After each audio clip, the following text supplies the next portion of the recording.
You're listening to M.T.V.B. Podcast.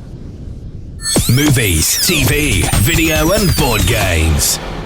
This show may contain swearing.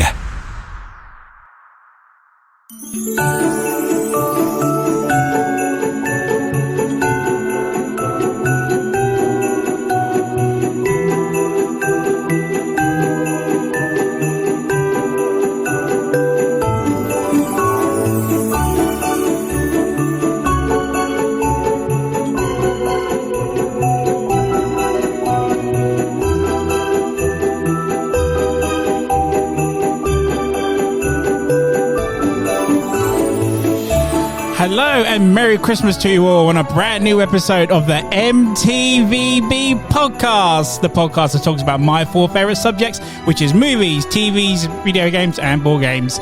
I'm your host Anthony, as well as most people know me as the Ant-Man, and welcome. And by I don't know if you could actually gather, but this is a Christmas episode, a very special Christmas episode, the last podcast of 2021. And I'm joined by a bunch of guys that are going to talk about our top five Christmas movies of all time. Guys, introduce yourselves around the table, please. Hi, I'm John. I'm back. Hi, I'm Goku. Merry Christmas, everyone. Hi guys, it's Gal, aka Grey Fox. Merry Christmas, guys. Merry welcome Christmas. And Merry Christmas to you all. Merry Christmas, guys. Oh, tis Merry the season, Christmas eh? to all our listeners. What a way to end the season. Yeah, exactly. On a special Christmas. Do you know what? Absolutely. I wanted to do this last year. Yeah. We couldn't do it because we were all into lockdown. Oh my god! And I've even had this intro for over a year because I've just been waiting to do this episode for so long. No way! But we finally done it. We finally got to do it this year. Thank God for that. Thank God, it's happening. This is it. Yeah. So our top five Christmas movies of all time. Have you guys got your list ready for this? Cannot wait. Yeah. Oh yeah. Oh yeah. Yeah? Yeah. I hope there's no clashes. I think I know what John's is.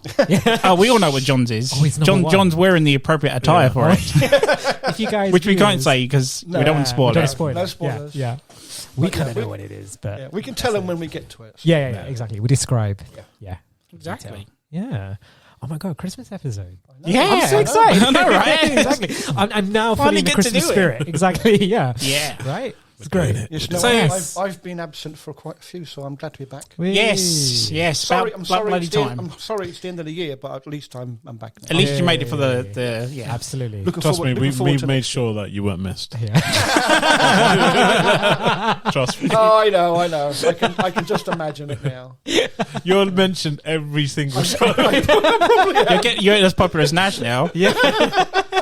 At least I turned Didn't up. someone ask for him about the other?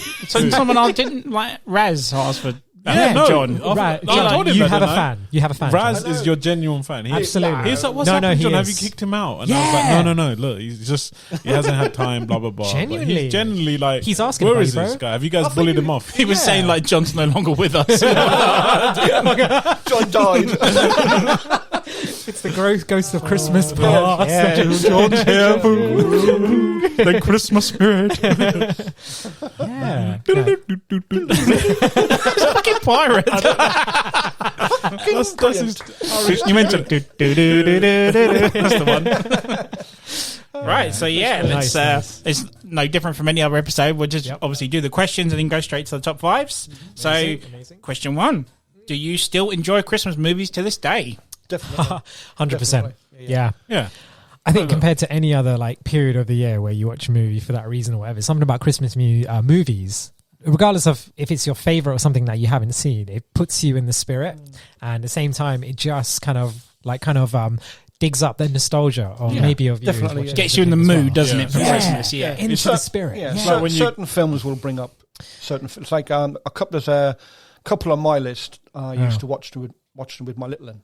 Yeah, and I sure. still like them as a film, but when I watch the film, I'm not. Not only do I find it funny, but I kind of like think back to when she was really little, and I used to watch it with her, and I kind of introduced her man. to it. That's Little cute, things man. like that. Like one of them Yeah. I watched today, and I kept thinking to myself, do you know what? I wish she was with me now, because she's grown up and got her own boyfriend and everything now. She's too old to sit at home watching films with dad. You know what I mean? But I don't know. I miss them moments, but. that's the power of movies. Absolutely, nostalgia, the memories. Yeah. It's like when you go into like stores and the Christmas tunes going. It's just like, oh shit, it's Christmas. Right. Just like that when you watch a certain film. Yeah, but they start playing them from like September. Thank you. Before Halloween. True. Absolutely. Yeah. Yeah, they start playing them before Halloween. Before Halloween, I'm hearing Nat King Cole like, shut the fuck up. Like, you know, You're meant to be playing Monster Mash by now. Exactly. I'm waiting for Christmas Eve when they start bringing the Easter stuff out. Oh no, that's Boxing Day, mate. It's literally Boxing Day. Yes. Yeah, Boxing Day. Yeah. All the Cadbury's cream eggs come out and whatnot. Fucking hell. Yeah, it's terrible, isn't it? So, well, the second question is obviously usually the first question. Can you remember your first Christmas movie at all? I can't. It might spoil mine. That's fine. Oh, right. That's fine. But I do have a story about Christmas, but I think I must have mentioned it. This guy, just jabroni here, go for it. Jabroni. He always has the catalogue, the TV guide for December. The Radio Times. Yeah. Radio Which is a Times, tradition, right? yeah. It's a British Which I want to tradition. say, I've got Amazing. right. Yeah. Like, Do you they don't still call do me that? The 2-week special episode. Yeah, And they I do, always have a thing that even now in this generation of everything's on your phone, I still buy the guide. It's Do something they still? about... I can't They realize. still do it. No way. It's Yeah, 'cause like it's on BBC reduced. and ITV, isn't it? Reduced. But That's they still right. have it. Yeah, because I remember I You used to still get open it, it and just like with a marker, put a thing around it, That's and how we used to do it back then. Yeah. Because if you miss it, then you'll miss that movie for Like, another year. Batman's going to be on Yes. for Christmas or whatever. Yeah. It's not just me. Okay, this is great. I love you Yeah, guys. so No, he- I'll be honest. I used to do it as a kid. I never knew they still do that now. I might even do it this year, to be honest. Absolutely. There's some good films, and he would call me on my back in the day on the landline. I used to He'd be phone him up. Get out, so Yeah. make sure You watch tomorrow this. night this is on, and then on Saturday they got this, and you must watch this one. And I'm like, Yeah. okay. Like, this is the premiere. That was You know, like this is 10, the 15 The premiere. years network ago. premiere. The network premiere. Full of adverts and news at 10 halfway through it. But yeah, he stopped calling me after like a couple. Oh, do you miss that? Yeah, I Do you miss miss it? What? Yeah. Really? Yeah. Do you miss him calling you up at Christmas? Yeah. No. No, I don't have landline now, But but then again, Yeah. that comes back to what, like I was saying, the amount of nostalgia around Christmas. Yeah. And it's like whether it doesn't matter if it's an action film or a comedy film or a sad film or whatever. Yeah. Every film that you would like for Christmas will bring something different to the table. Yeah, It's like totally. I mean, those days I used to do all that But as well. it Get wasn't- the Radio Times out and circle the Yeah. programs I wanted to watch That's because in those days you didn't have Netflix, Amazon Prime, Yes. and you couldn't really record off the telly. Yeah, you couldn't. That's it. You had Well, to watch it, you and know. if you missed So it, if you missed it, it was gone. That was it. I'm Whereas not- now you could. I mean, I would still circle the programs now. I'm thinking, well, why get it out of the rack when it's going to be on the telly anyway? Now, so sit Exactly. and watch it. But at least if Yeah. something happens and you can't watch it, well, you can always watch it another time. Whereas you couldn't in that And place. So. that's the thing. It would be like a case of, oh yeah, so I'll come down tomorrow and we watch that one, and then the weekend I'll come down. And literally most of the movies like on my list is good, probably though. sat down watching with this jabroni hair. Yeah, next but how week. nice was that though? Yeah. right? We would do that back in the day. It's pretty Yeah. cool, right? But now Yeah. we're just too busy and exactly watching movies at work and stuff. whenever you want to watch it. Yeah, Yeah, exactly. Just right? like, Yeah, I'm going to watch this now. Like, Yeah. it's the tip of your fingers. exactly. Yeah, but Definitely. yeah. But my first Christmas movie, Ant, was Santa Claus, the Tim Allen one. Oh, right. Okay, Yeah, yeah, that was the first one. Yeah, I was yeah. like, whoa, wicked. I remember watching Which that as a one? kid. Yeah, I think mine. Santa Claus. I think mine was Oh, the, was the Santa yeah. Claus film with Dudley Moore. Yeah. I think it's 1984. 1985. That was my first ever It was Christmas close movie. to going That's in the my original. top 5, but I couldn't remember it much. Like, Right. I just remember. Is this the one that's in your top 5? No, the Claus one. The Santa Claus, yeah. Claus. Is that Yeah. the one where his beard keeps growing and he keeps shaving it? Is that the one? That's the yes, that's the one. yeah. That's He the shaves one. it off and it goes back And it straight goes away. back. See, that's the only scene I remember. I That is don't remember. There's the only whole one story. scene I remember that movie. Yeah. It's like when he first gets to the North Pole and he spends the night there as normal Tim Allen. He's not called Tim Allen in the movie, but there's a part where he's got like there's a Punch and Judy show going on in the background where his bed is or something so fucking weird, and he pulls his trousers down and the puppets there go "Ah!" and he pulls his trousers straight back up. It's so fucking funny. It's the only part I remember of that movie. You know what I'm talking about, right? Yep. It's great, that part. Absolutely brilliant. They just scream. He just pulls his trousers down like nothing's happening. Oh, brilliant. John, can you remember yours? Yours must have been from like the 50s or something. Ha ha, very funny. Not really, no. I suppose, I mean... Tell us, John. You knew that was coming. I remember that one with Tim Allen and that, but I don't think I really... I don't know. my number one is probably the one I would remember the most. Okay, that's but fine. then- We'll come back to it. But then I do remember the Tim Allen one or whatever. So I don't know. I don't think I put as much emphasis on a Christmas film until a certain one came out, and then from then onwards, So yeah. So before that, I don't know. There might be a film or two in. It might come up in the top 5. If it does, we can bring it up exactly. then. Yeah. So the next question is kind of a two-parter here. So, do you only watch Christmas movies at Christmas? Now, I ask you this because there are certain movies that are other genres of movies, but do take place during Christmas. Yeah. Does that make it a Christmas movie? I knew this question. I'm so happy this question came. Oh, such a good question. Now, try and avoid it if certain ones are in your top 5s, whatnot, because my top 5, apart from 2, are kind of pretty much movies that take place during Christmas. But I do class them as Christmas movies. Yeah. Got you. For the fact reason that Christmas is the main theme, it may not be like, about Santa all the time, but they are Christmas movies. Got you. But to you, would you class them as Christmas movies? Because some people will be like, well, no, it's not. Yeah. Because it's not about Santa, it's not about the North Pole, it's not about reindeer. Yeah, like nothing Christmassy. But it happens. So what do you guys consider that? Did you come up with this question after I messaged you last night? I did this. I read this episode last year. So I feel like I need credit for this question. No, basically. So going back to your question. No. But I see where you're coming from. Yeah. We had a chat about his top 5 last night. Nice. Yeah. Yeah. So Interesting. I mean, that's good. Yeah, I think if it has Christmas element, even if it's for a little bit, I think it should be Christmas movie, right? Regarded as a Christmas film. I genuinely think that. I see that. Like if it's ending and Right, let's give you an example. Iron Man 3. Right. It takes place during Christmas, but it doesn't really bring up Christmas at all. No. So would you class that as a Christmas film? So they don't say anything about Christmas. So, no, they do mention Christmas. But Christmas isn't like the main theme of the film. It takes place just during Christmas. During Christmas, yeah. I guess so would you say Iron Man 3 is... I guess so. Okay. Yeah. It's fine. I think that's a fair point, yeah. I take it Iron Man 3 is not in anyone's top 5, by the way. No. Yeah. Yes. You see, it's a very clever question because, like you say, when you say to someone about what's the Christmas film, the first thing that would come to other people's mind would be like a film that's got Father Christmas in it, shall we say? Yeah. But it's not, and like you've just said, it's not necessarily have to be about Father Christmas. It could take place during Christmas, as long as. So any film, as far as I'm concerned, it doesn't matter what the subject matter of the film is.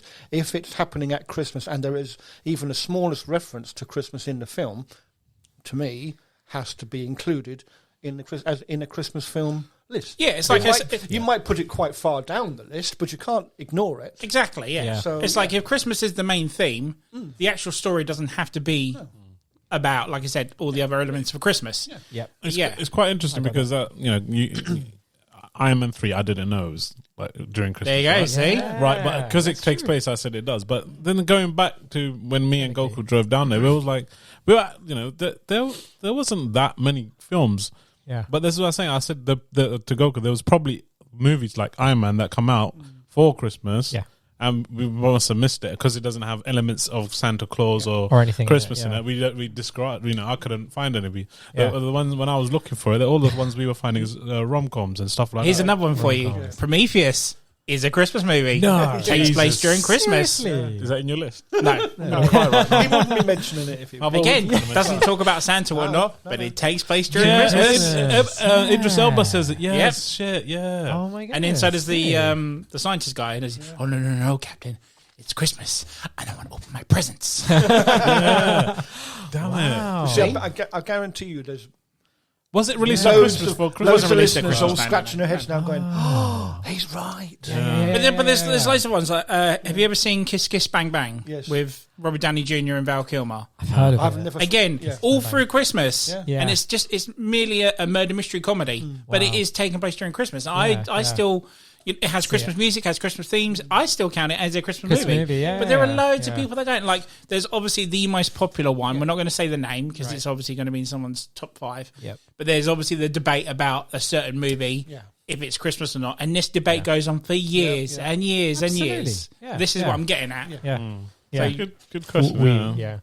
That is. But you guys would be classing that because literally none of mine are are based about Christmas. They take place during Christmas. But all mine are based around Christmas. So those are the ones I was trying to look for, but I couldn't remember. Mine was more like the typical sort of like ones that kind of typical I watch during Christmas. Yeah, I mean, there's like John was saying about the kids and stuff. There's loads I watch for my kids. There's loads I watch for my wife as well because we love Christmas movies. Sure. And there's specific, like there was one I never watched for years, and I won't say it because it might be something about, but I'll come back to it later because I thought it was a chick flick, but it's essentially a Christmas movie that takes place.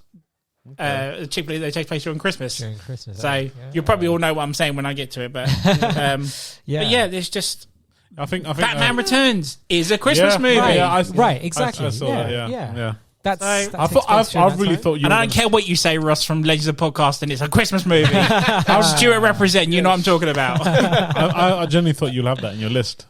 It used to be my favorite. It's probably in my top 10. It's not my top 5. My top 5 was very, very difficult to put in it because there was one in here. I still might put it back in there. I took it out, but I really might go back to it. But the issue is like there's one in here I don't want it. Oh, it's annoying. It really is annoying. Friday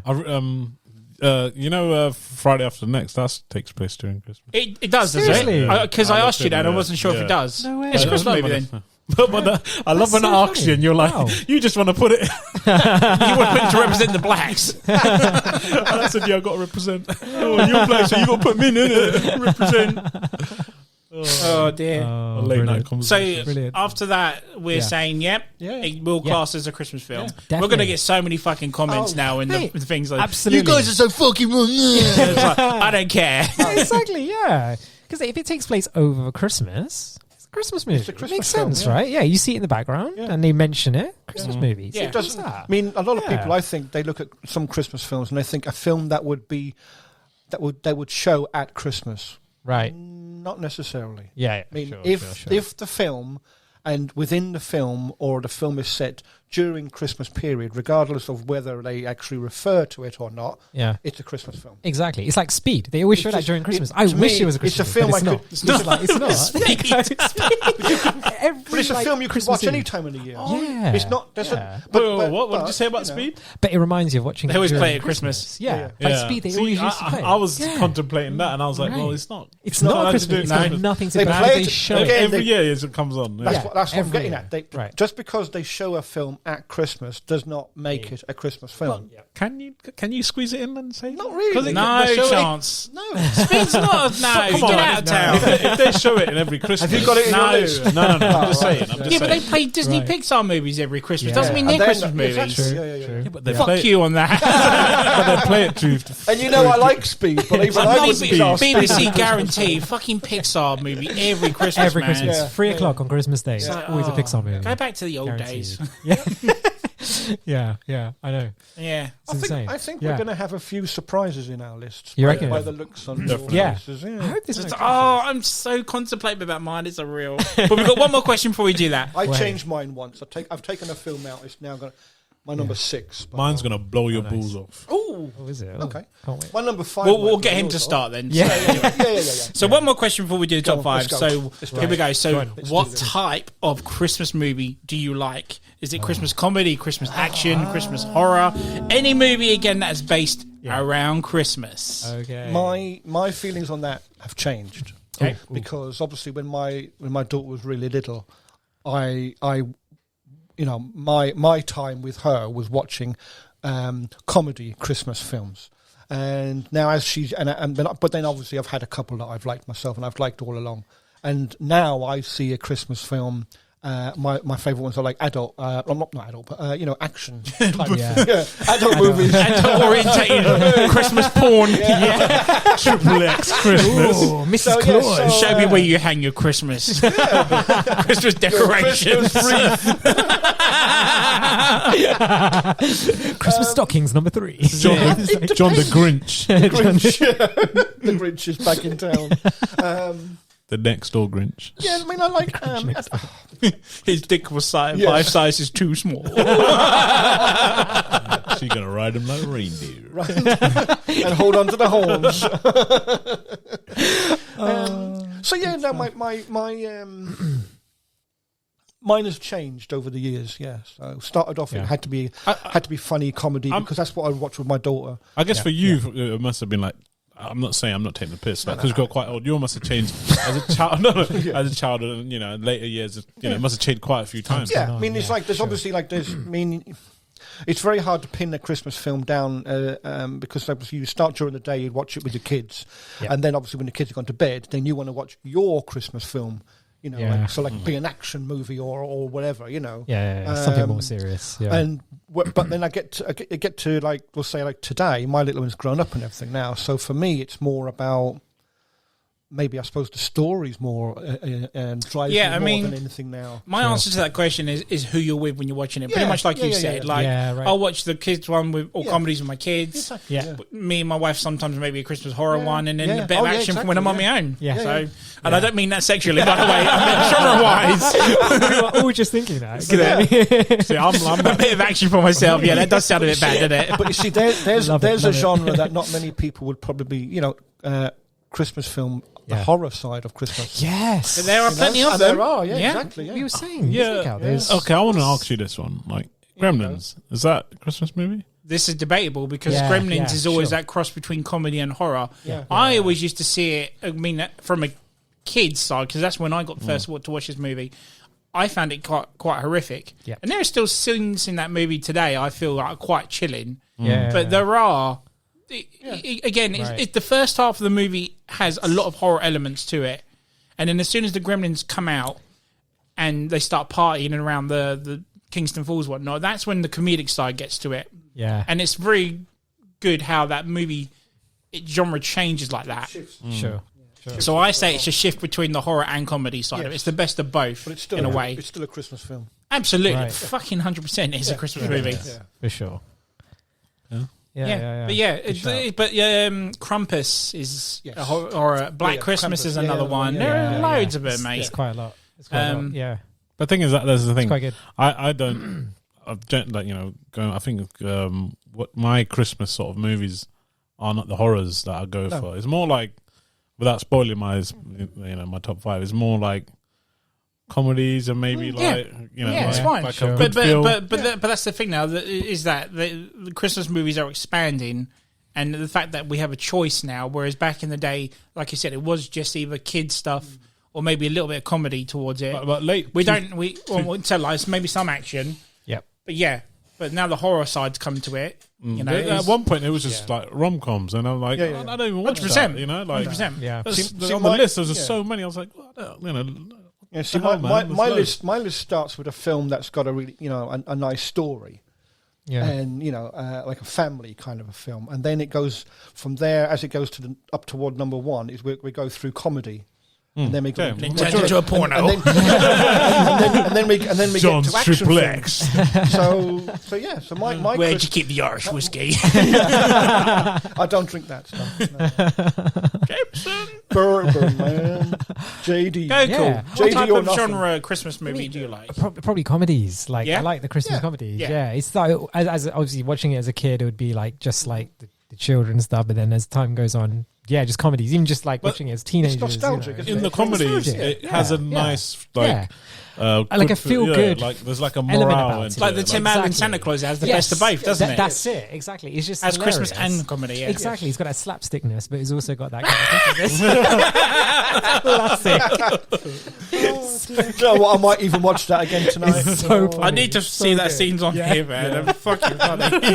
It's just the scream. Like, I'm going to get up in Disney Plus. Go on, carry on. And then occasionally, I know, maybe the dramas, some Christmas dramas that you watch and stuff, they're all right. But I think the comedies is something feel goodness about it, like you said, Gal, isn't it? It's very. I think that's the first thing people would go to because because I think with Christmas, the first thing that would come to mind with Christmas is family time. Yes, and so then you start thinking of family movies, whether it be a kids film or a film you watch with your wife or whatever. Exactly, an all rounder. It's like we've just said. There's so many different genres to a Christmas film. So many. A Christmas film isn't just a funny comedy kids film. No, there's a horror element. There's action. There's a bit of everything. Drama. There's everything. So exactly. bit of romance and loads I of think, other stuff. from in mine, there's like a lot of learnings as well because I've been watching it as a kid, and certain films when I watch stuff, I'm like, oh, this is what it is, or that, like the morals. yeah, like the morals. Yeah. Like, You understand? I was watching it. I learned stuff. He's found it. Found it. Let me just play. Go, please. Let me play it for you. Please.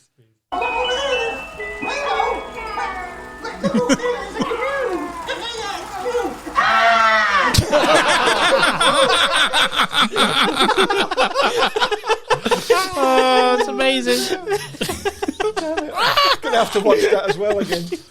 Jordan Bennett. Oh, so good. I've forgotten that scene till you. That's the only scene I remember of that movie. It's a good film, though, is it? Yeah. But I mean, Tim Allen's quite funny. So. Yeah.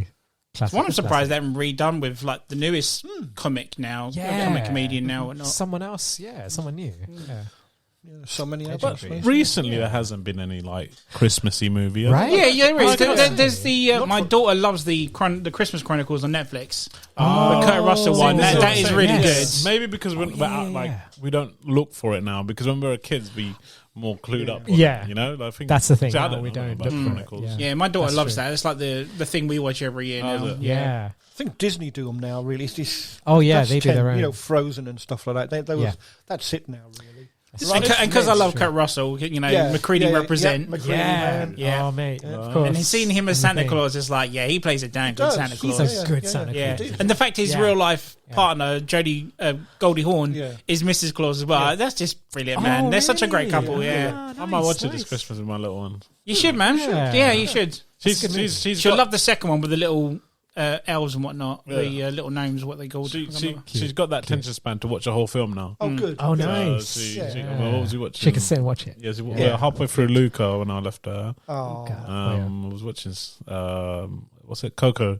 yeah. Yeah. Man, that's deep for a little kid. That is She was like, singing, and she was like, Wait till the end, man. Jesus, it's a sick film, man. Have you seen Onward? Such a good Onward's good. Onward. That's a Onward. good Disney Oh, that's really cool. I swear Little G had that in Little his G top, had it in his top 20, Yeah. top 5 of Yeah. 2020, wasn't it? That's right. I was halfway through it. Great So. movie. It's about brotherhood, isn't it, man? It's my brother. But I don't hang out with my I brothers watched. anymore. I wasn't really bothered with it. I watched it a couple of weeks ago, and I was. Do you know what? Really, story. that film's a bloody good film. Disney do Yeah. some good they do stuff. good I know Definitely. they do kind of, but they are quite good. For Christmas, they've got it covered. Yeah. Haven't they? They've got Christmas covered. That's what I mean. You know, Yeah. For kids, they've got it covered, most of the basically. Christmas films now are they tend to be Disney type productions. Exactly. So, Exactly. Yeah. So, yeah, I'm out of questions then. If no one else wants to throw anything in, or no? That's it, right? let's just Yeah. Let's get get This on is going to be interesting. Here come the clashes. It's time for a top 5. Nice. So, yeah, who was going to go first? G. Big G's going to go first, yeah? Hang on. G. Let's just sort this out first. G. Watch out, he's going to. So, you ready for your number 5? Right, let's do number 5 then. He's going to annoy And me. if you got Number 5. So this film, I think in my teens I watched it. I think my cousin, I knew of it, but I sat down with my cousin watching it. Yeah. And nowadays I sit down like on my own, drinking a lot of whiskey. Oh, yeah. Oh, nice. Why not? Go And for watch man. it. Bit of JD. No, do you? Really? No, I think he's taking Fucking brandy and a cigar, eh? Oh my God. With my Glock, Used to, in the yeah. back. Mine's I'm put trying away. to be John here. Sorry. Mine's put away. Go on, what is it? It's Die Hard 2. Nice. Oh, Good choice. Nice. Is it My yours? number 2. Your number 2. All right, so yeah, you guys go Okay. into it then. Sorry, John. That's all right. John, go on. You What- knew go- what I was going to say. John, you love this movie a bit. Go on, you start. I knew it was in there, but I can't read. Is it? It is a Christmas film. Yeah. It's set Christmas. Yeah, I say it's more Christmassy than the first one. Yeah. Thing is, I remember 100%. more about it because Yeah, for sure. I think this is the one you wanted to shoot at Gatwick at one point. Yeah, we did. serious? Yeah, we'll go into that in a minute. Let's talk about the movie first, go on, yeah? John, So, go on. John, why do you love Die Hard 2 that much? This is, you know what, this represents you. This when I think of John, I think of Die Hard. Die Hard. This is what. Look at him. Well, he is He's wearing the Now Got Machine Gun ho ho ho And the hat. jumper, and he's got the Christmas hat. And the Christmas hat. Yippee so- and he looks like I'm Tony Fresca. That is shot. Nice. So, yeah. Yeah. Um, I like it. Well, Die Hard 2, obviously. It's because I used to work in an airport, and it's a film about an airport. That's what it is, isn't it? Please don't tell me that's the reason. No.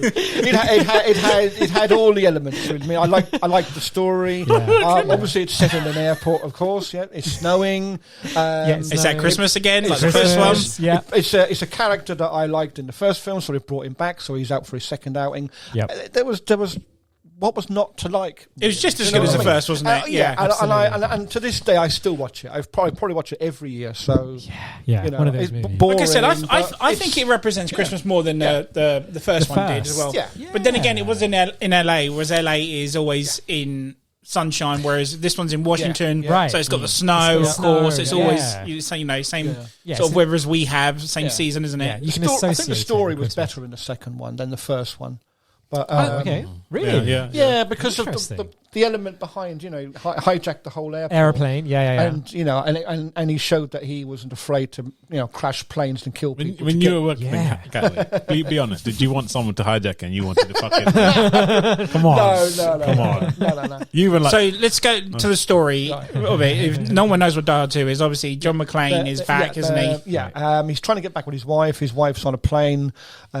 He goes to the airport to meet her, and while he's at the airport, he notices a couple of strange-looking guys, and the cop kicks in. So he gets Once a cop, always a cop. Once a isn't cop it? is always a cop. Yeah. Yeah, So, but yeah. he's not in LA anymore. Like you say, he's moved cities. He works for a different police force now. So he follows the guy in behind the baggage area and sees that they're up to no good. There's a bit of a fight, gunshots and stuff like that.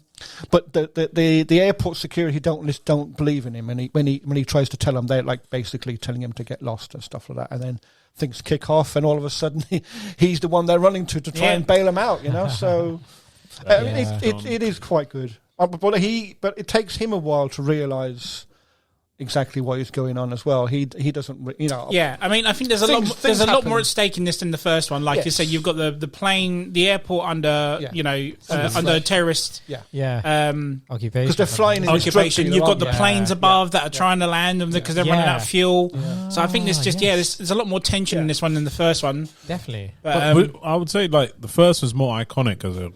It is. Oh, by far. Definitely. It started the ball rolling, shall we say? Yeah. But Die Hard 2 is actually set Christmas Day itself, so Yeah. it's deserving of its title as far as I'm concerned. Definitely. A lot of people, that's like what we were saying earlier about the controversy, shall we say, over the first one.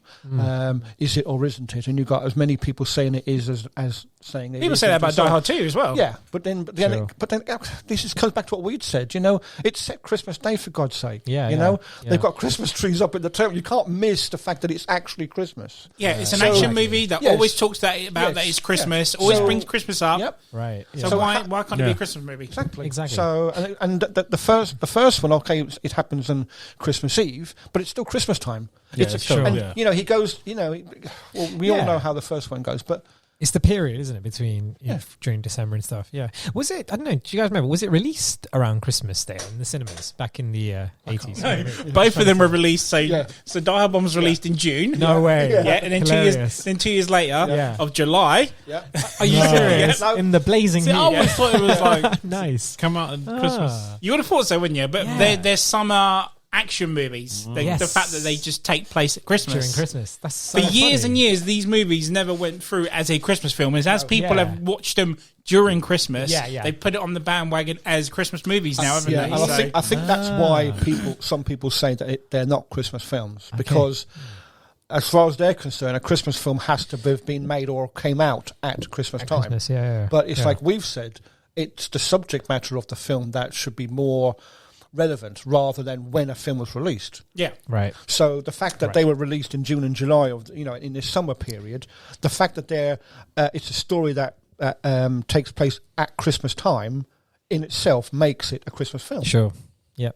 I agree. And people will, like you say, like Ant said as well, you're going to get lots of listeners going, no, but think about it for I a posted minute. someone Break it down into the simplest parts. It's a film that happens at Christmas time. What is it that you don't get? I posted someone on Instagram a few years back saying there are two types of people in this world.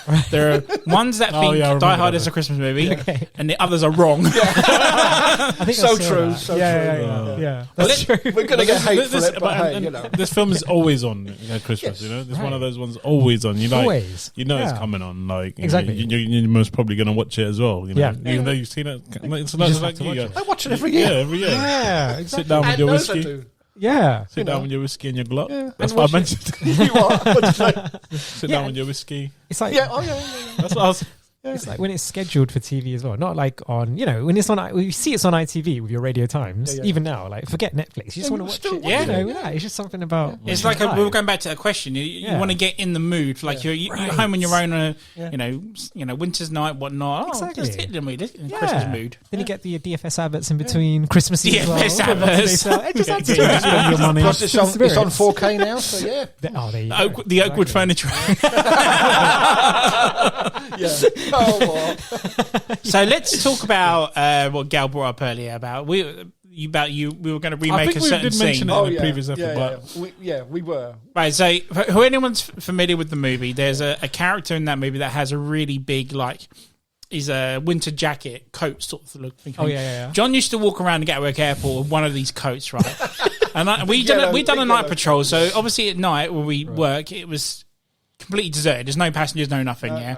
But we have obviously escalators that get people to the gates faster. Sure. Yeah. And obviously in the movie, they need to get to a certain part of that. We have the exact same escalator. So I always said to John, we should reshoot this scene from the movie. All we'll do is we'll cut you in the shots where Bruce Willis is in, and we'll just play the movie as the rest of it. It will work brilliantly. Wicked. We never done it in the end, and it would have looked so good. He just shat his pants because it's like, they're going to watch us on CCTV. It's like, It would have been so I good. said to him, how the hell are we going to be able... I mean, we wouldn't get 6 feet carrying something that looked like a gun. No. We were going to just like put our phones to the side and if you Right. shoot it from the right angle, it could look like a gun at the end of the Absolutely, day. yeah. Because it was only going to be for fun. And, John loves that movie so much. We're going to put it, and It's a Gal whole- was going to help film with it as well because he loves that movie. It was obviously his top 5, so it's in there. So it would have been so much fun. But we never got to do it in the end. Oh man. But I'm surprised you still like that movie now that you no longer work in an airport. So I thought you'd be like, this fucking movie, fuck this. It reminds me of Gatwick. Fuck this. No, I still like it. I mean, I'm trying to think of the... Can you do any quotes from the movie? I used to be able to. Come on. Go on. Excuse Trying me, to think, what- excuse me, officer. I think I saw something. Saw what? Yeah. Elvis. I saw Elvis. Yeah. Fucking tourist that ought to be a law. So good. What was the name of that? Was it Skywalk? The Annex Skywalk. Annex Skywalk, that's it. Yeah, the Annex Skywalk. He was Annex Skywalk. Yeah, he was quite funny, that bloke. Yeah. Yeah. But yeah, that was the scene. If you've seen the film, which I think most of you probably have. Which one says the metal detector first? it's the the- lead in your ass or the shit in your brains? Yeah. It's the Annex Skywalk, the escalator that people walk along. That was the scene. That was the one we were going to reshoot, That was the scene we were trying to reshoot, where we would fall down. Which at the end a and very, try very young Robert Patrick is in. Yes. And who did Robert Patrick end up being? Oh. Oh, what do you mean? So there's an actor called Robert Patrick that's right, who's yeah. a very, very young version of him in this movie. Yeah. 2 years later, he ended up being one of the best enemy villains in movie history. What do you reckon it is? Terminator 2. Well done. As the... T-1000. Well done, he shit. was, Oh, yeah. wow. Okay. Makes a little cameo in this. Really? Yeah. Yep. Whoa. Yeah. Nice. Damn, I didn't know that. You go back and watch it, you'll spot it, definitely. Yeah. Amazing. Yeah, But he's good. he's one of the bad guys, isn't he? But yeah. On the Annex Skywalk scene. Exactly, yeah. Hey, asshole, what I look like to you? A sitting duck. But yeah, we so wanted to do that scene, but we Sure, just man. there was CCTV everywhere, man. Oh, This is going to be good. Don't worry. In the middle of the night, who's going to give a shit? Even if they see you, they're Yeah, but like, they shut off most of the escalators at Yeah, but night anyway. if you knew you were going to lose your job, you probably would have done it. You'd be like, fuck this company, we'll do it. This is the thing. Go on, stop. This is the thing. Had I known beforehand that they were going to definitely make me redundant on a set, I would have done it. Yeah. Because Oh, it would have been so good the as fact well. is, because we were in lockdown and furlough and stuff. They said at the end of the month we're making you redundant, and they didn't call me in for those couple of weeks. So I never got a chance to do it. But I bloody well would have done. I'd have made sure we were on nights, you and me, and we would have just because what was the worst that was going to happen? Yeah, because there's like a part where I've got no job tomorrow anyway. They can't sack me. There's like a part where there's like a scaffolding thing, and there's a villain on top of it, and at the bottom of it, Bruce Willis is knocking the thing. We had like these medical blinds. We were going to use that. He's going to knock that instead, and it's going to look so good. Cool. You would have loved it. Good. He was going to film it on his phone. We're just going to film it on the phones. We're going to edit all out. But like you had the set. It was there. Exactly. The set was there. And like I said, we were just going to cut it with the original film, so we weren't going to blow anything up and gouge anything. No. It's just that bit when they come to that bit where they're going along the escalator, it would be us. Yeah. It would just be John. John would be Bruce Willis. He would have lived out his dream. Hey, that's a good pick, guys. Good number 5. Absolutely. And that was a good number 2. Number 2, yeah. Nice. Go cool. What's your number 5? Sir? Right, my number 2, 5, sorry, is okay. I'm looking at guys. Sorry, number 5. Number 5. Number 5. Number 5. Yeah, don't go number to 2. That's right. It's number 5. Elf.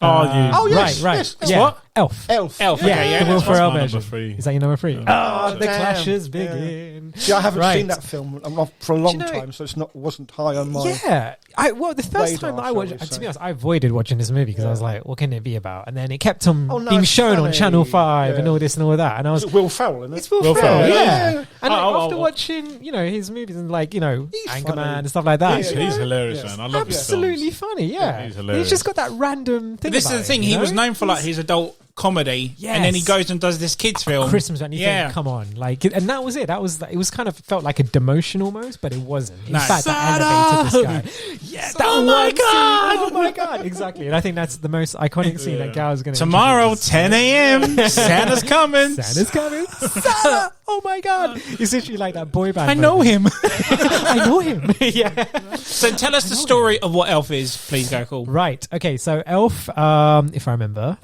Time ago. Okay, he's basically this. So he's this. Is he? I'm trying to double check this. Is he an actual guy or is he actually? He's an elf. He's an orphan from the North Pole. No.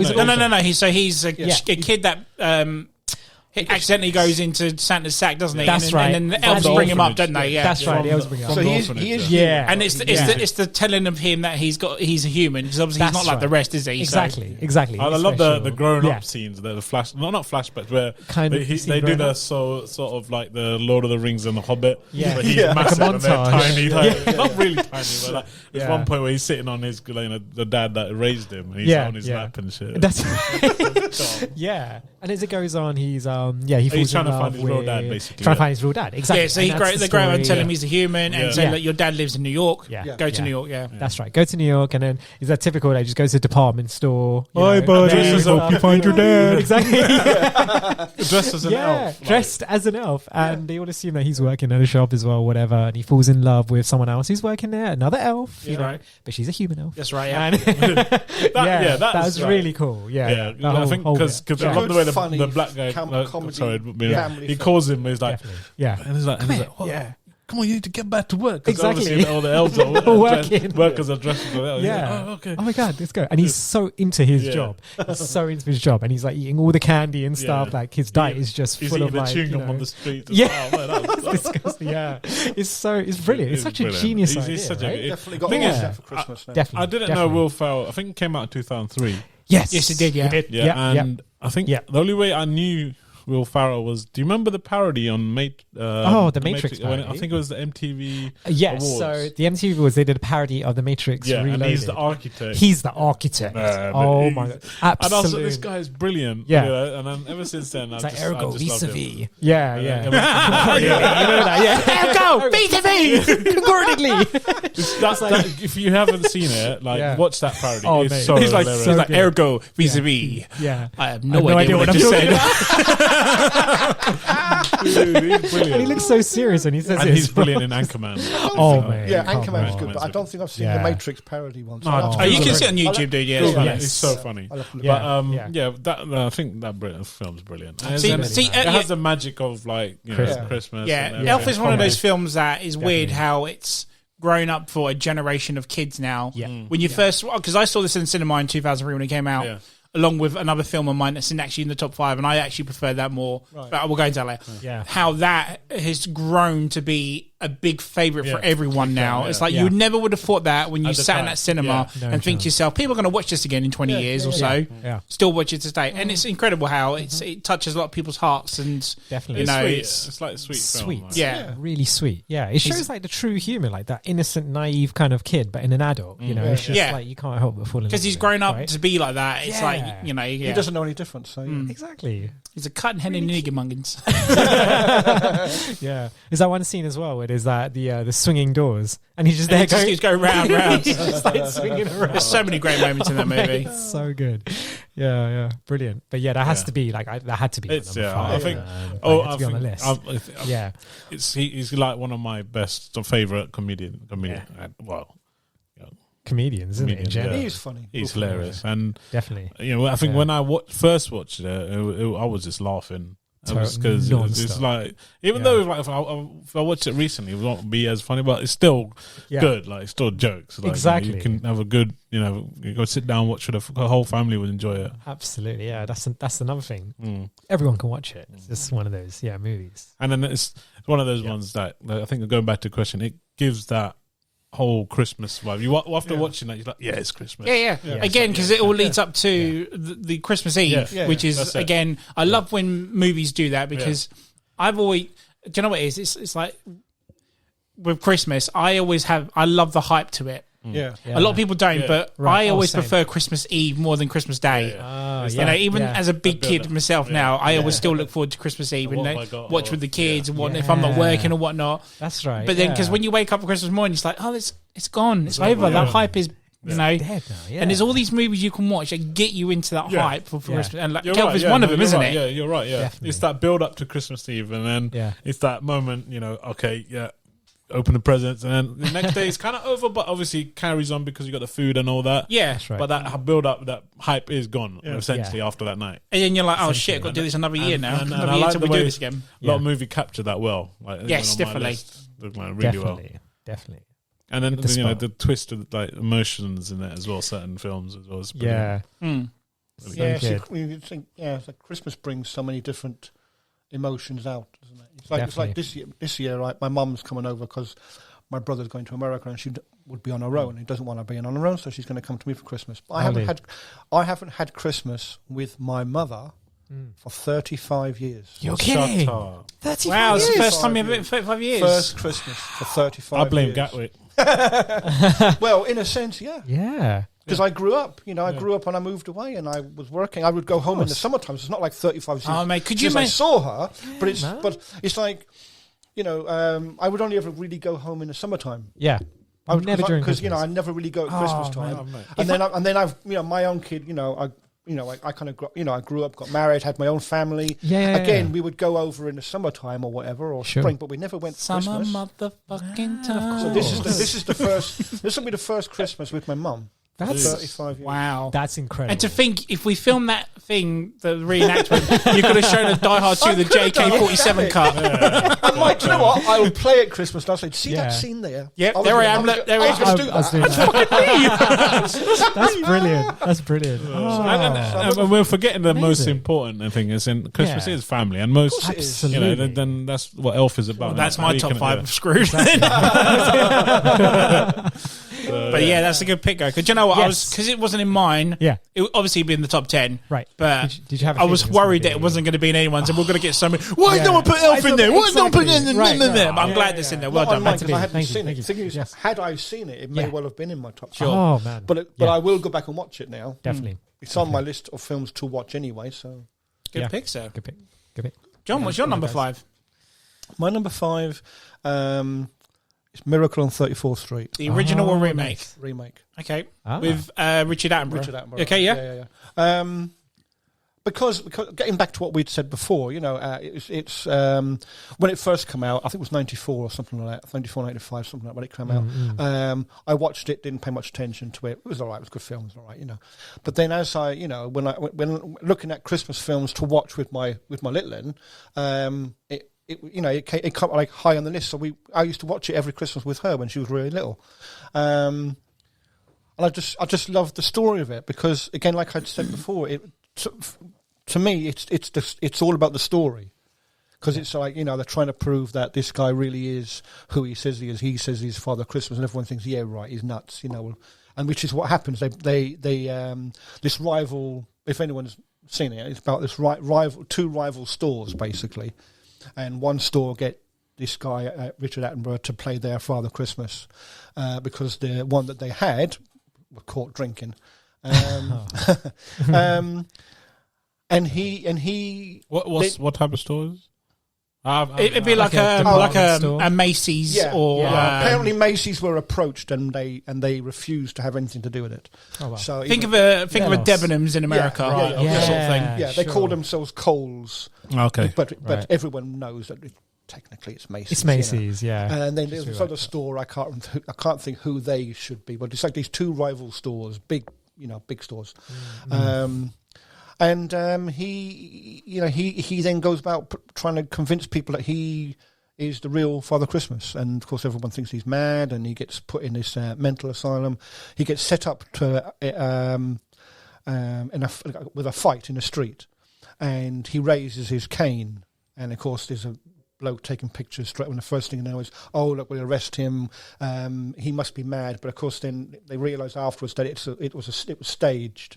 Because the other store, because he was doing so well for one store, the rival store, they didn't like it, so they basically set him up. And then the film is all about him trying to, because it's a big court case, and it's trying to prove, is he really Father Christmas? And the judge doesn't really want to rule against him because at the end of the day, what can you do? So he basically says, well, if you can prove to me that he's Father Christmas, and the lovely part of the very end of it is when.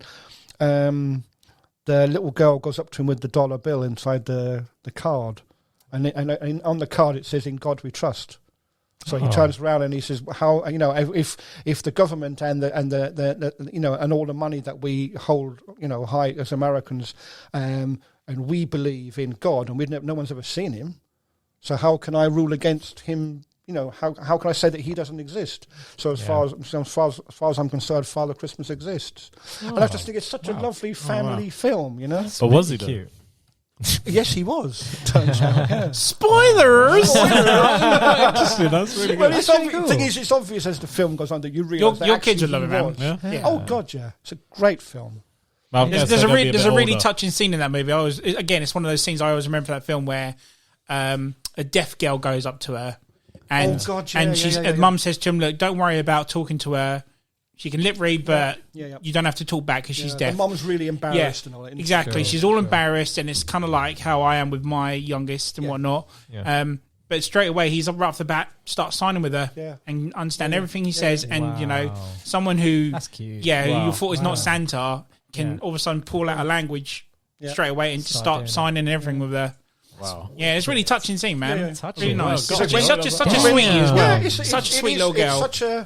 It's such a lovely film. Yeah, sure. You know what I mean? Yeah. I mean, it's like the daughter of the woman who runs the campaign for the big store that hires him as Father Christmas. Elizabeth Perkins, isn't it? Oh, I think it is. Yeah, I used to fancy the fuck out of her.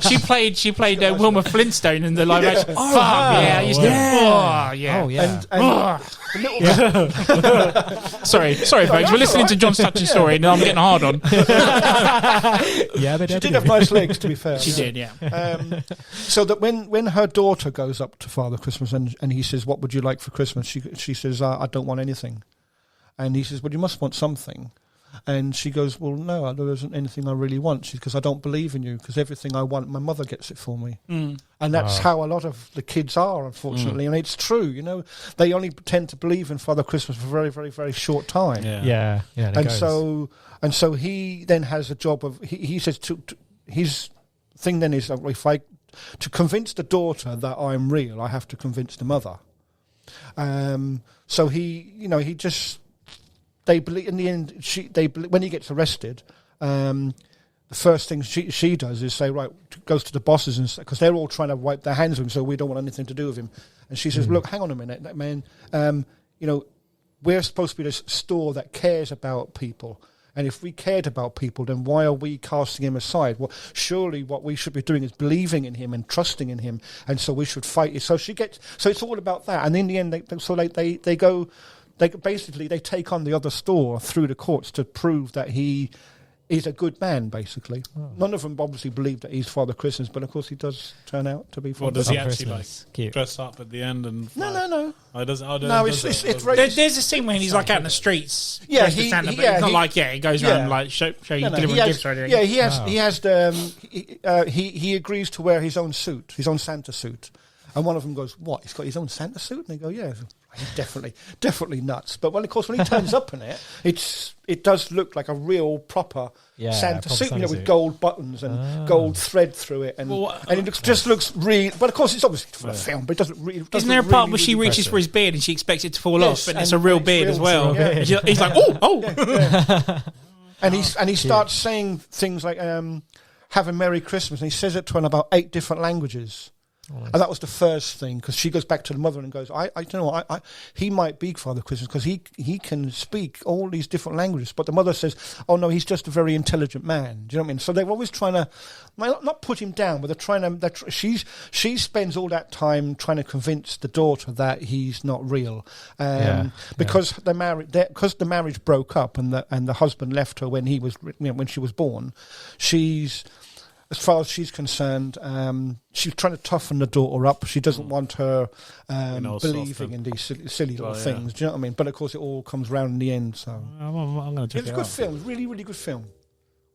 He's good. Yeah. I enjoyed it when I first watched it, but I enjoyed it even more the more I watched it with my daughter. The way you were telling me was, touching. And bits. so when I was putting this top 5 list together, that was the very first film I thought of.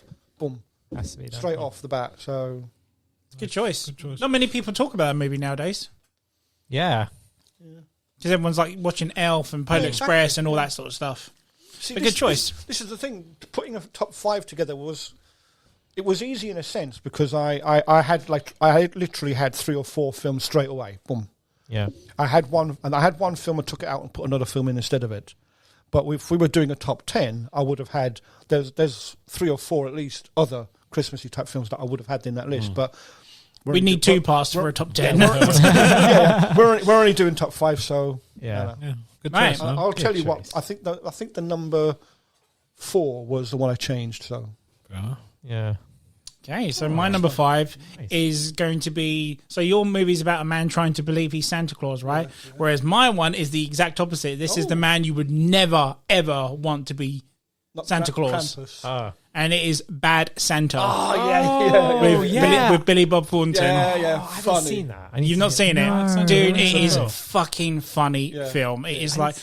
I'm so annoyed because there's like... I had something else at number 5... which I'm probably going to honourable mention at the end because it's a cracking good... Yeah, I've got an honourable mention. I've seen it, but I can't... Christmas. Yeah, Bad Santa's good. What was I saying? Christmas. But Bad Santa stars Billy Bob Thornton. Billy Bob Thornton is pretty much this deadbeat loser who is... he's a criminal at the end of the day. He's a safecracker. And he has this little black midget who always... him and him are like partners. What they do is every Christmas... he will dress up as Santa and he will be the elf. They're like the shoo-in because they've got the midget or small person, whoever he means. Sorry, I'm not trying to be PC here or whatnot. Sure. But and what they do is every Christmas they go to a mall. Like I said, he's Santa, he's Christmas. And every Christmas Eve, when the store shuts, they will rob that mall. And then next year they'll go to a different mall in a different state and whatnot. And they do this every year because basically Christmas Eve is like a big money. It's like Black Friday. Like a shit ton of money comes into stores on Christmas Eve. So that money they rob that Christmas, that store or that mall, should I say, will last them a year.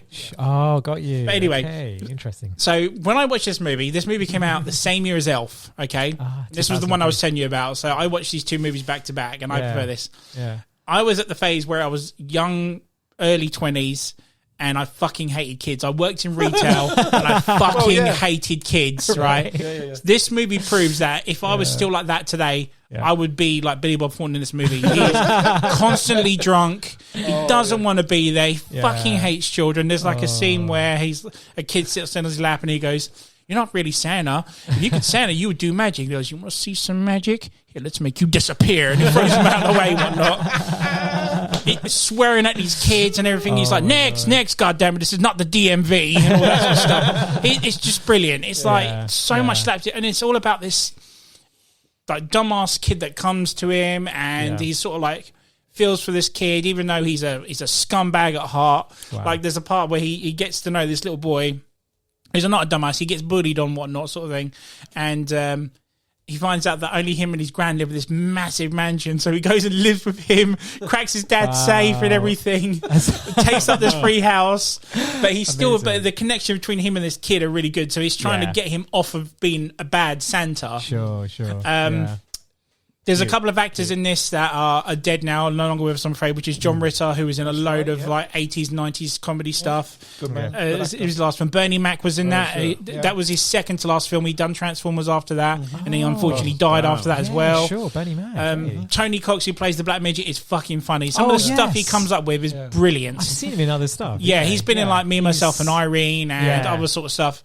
But there's like a scene where him and Bernie Mac are trying to lift Billy Bob Thornton. So Billy Bob Thornton's passed out on thing one day. And he's like, give me a hand, get him to the car. And he goes, how the fuck do you expect me to get him to the car? He's like, carry him. He goes, he's like, well, unless you haven't noticed, I'm a motherfucking dwarf. How am I supposed to get him to the car, huh? And he's like, well, look at you special. And Bernie Mac's backing him out. He's like, what are you special little people? Always want special treatment. And then he comes back in and goes, special treatment? I'm 3 foot fucking tall, you asshole. It's utter brilliant. It's so fucking funny. And it's just like, brilliant. Me and my wife watch this every year. It's like one of those films that, again, we watched together when we were first seeing one another. So again, it's kind of a bit of a sentimental film to the two of us. Yeah. But I highly recommend if you want a damn good Christmas comedy. There's like another part where Billy Bob Thornton, all the kids are gone, they've done their part. Billy Bob Thornton can't be asked to go to the toilet, so he literally just pisses himself on the seat. And all of a sudden, Tony Cox comes around and goes, "Oh, geez, Louise, you piss yourself again." It's so much fun. I can go on forever with quotes, but again, it makes me laugh, and it's heavily themed during Christmas, and I just absolutely love it. We have a blast every time, and I highly recommend it if you want a damn good laugh. But yeah, obviously, I grew up and acted like how Billy Bob was. I kind of like was him in a way. I hated kids at the start, and then I've actually grown to like kids at the end. So good transition. Definitely a massive transition on me there. Mate, amazing. Oh, that's a good. Nice and sweet. I need to give it a try if you haven't seen it. Yeah, I'll put it on my list. Let's go to number 4 then. Oh yeah. Number 4. Big Gal. Is your number 4 taken?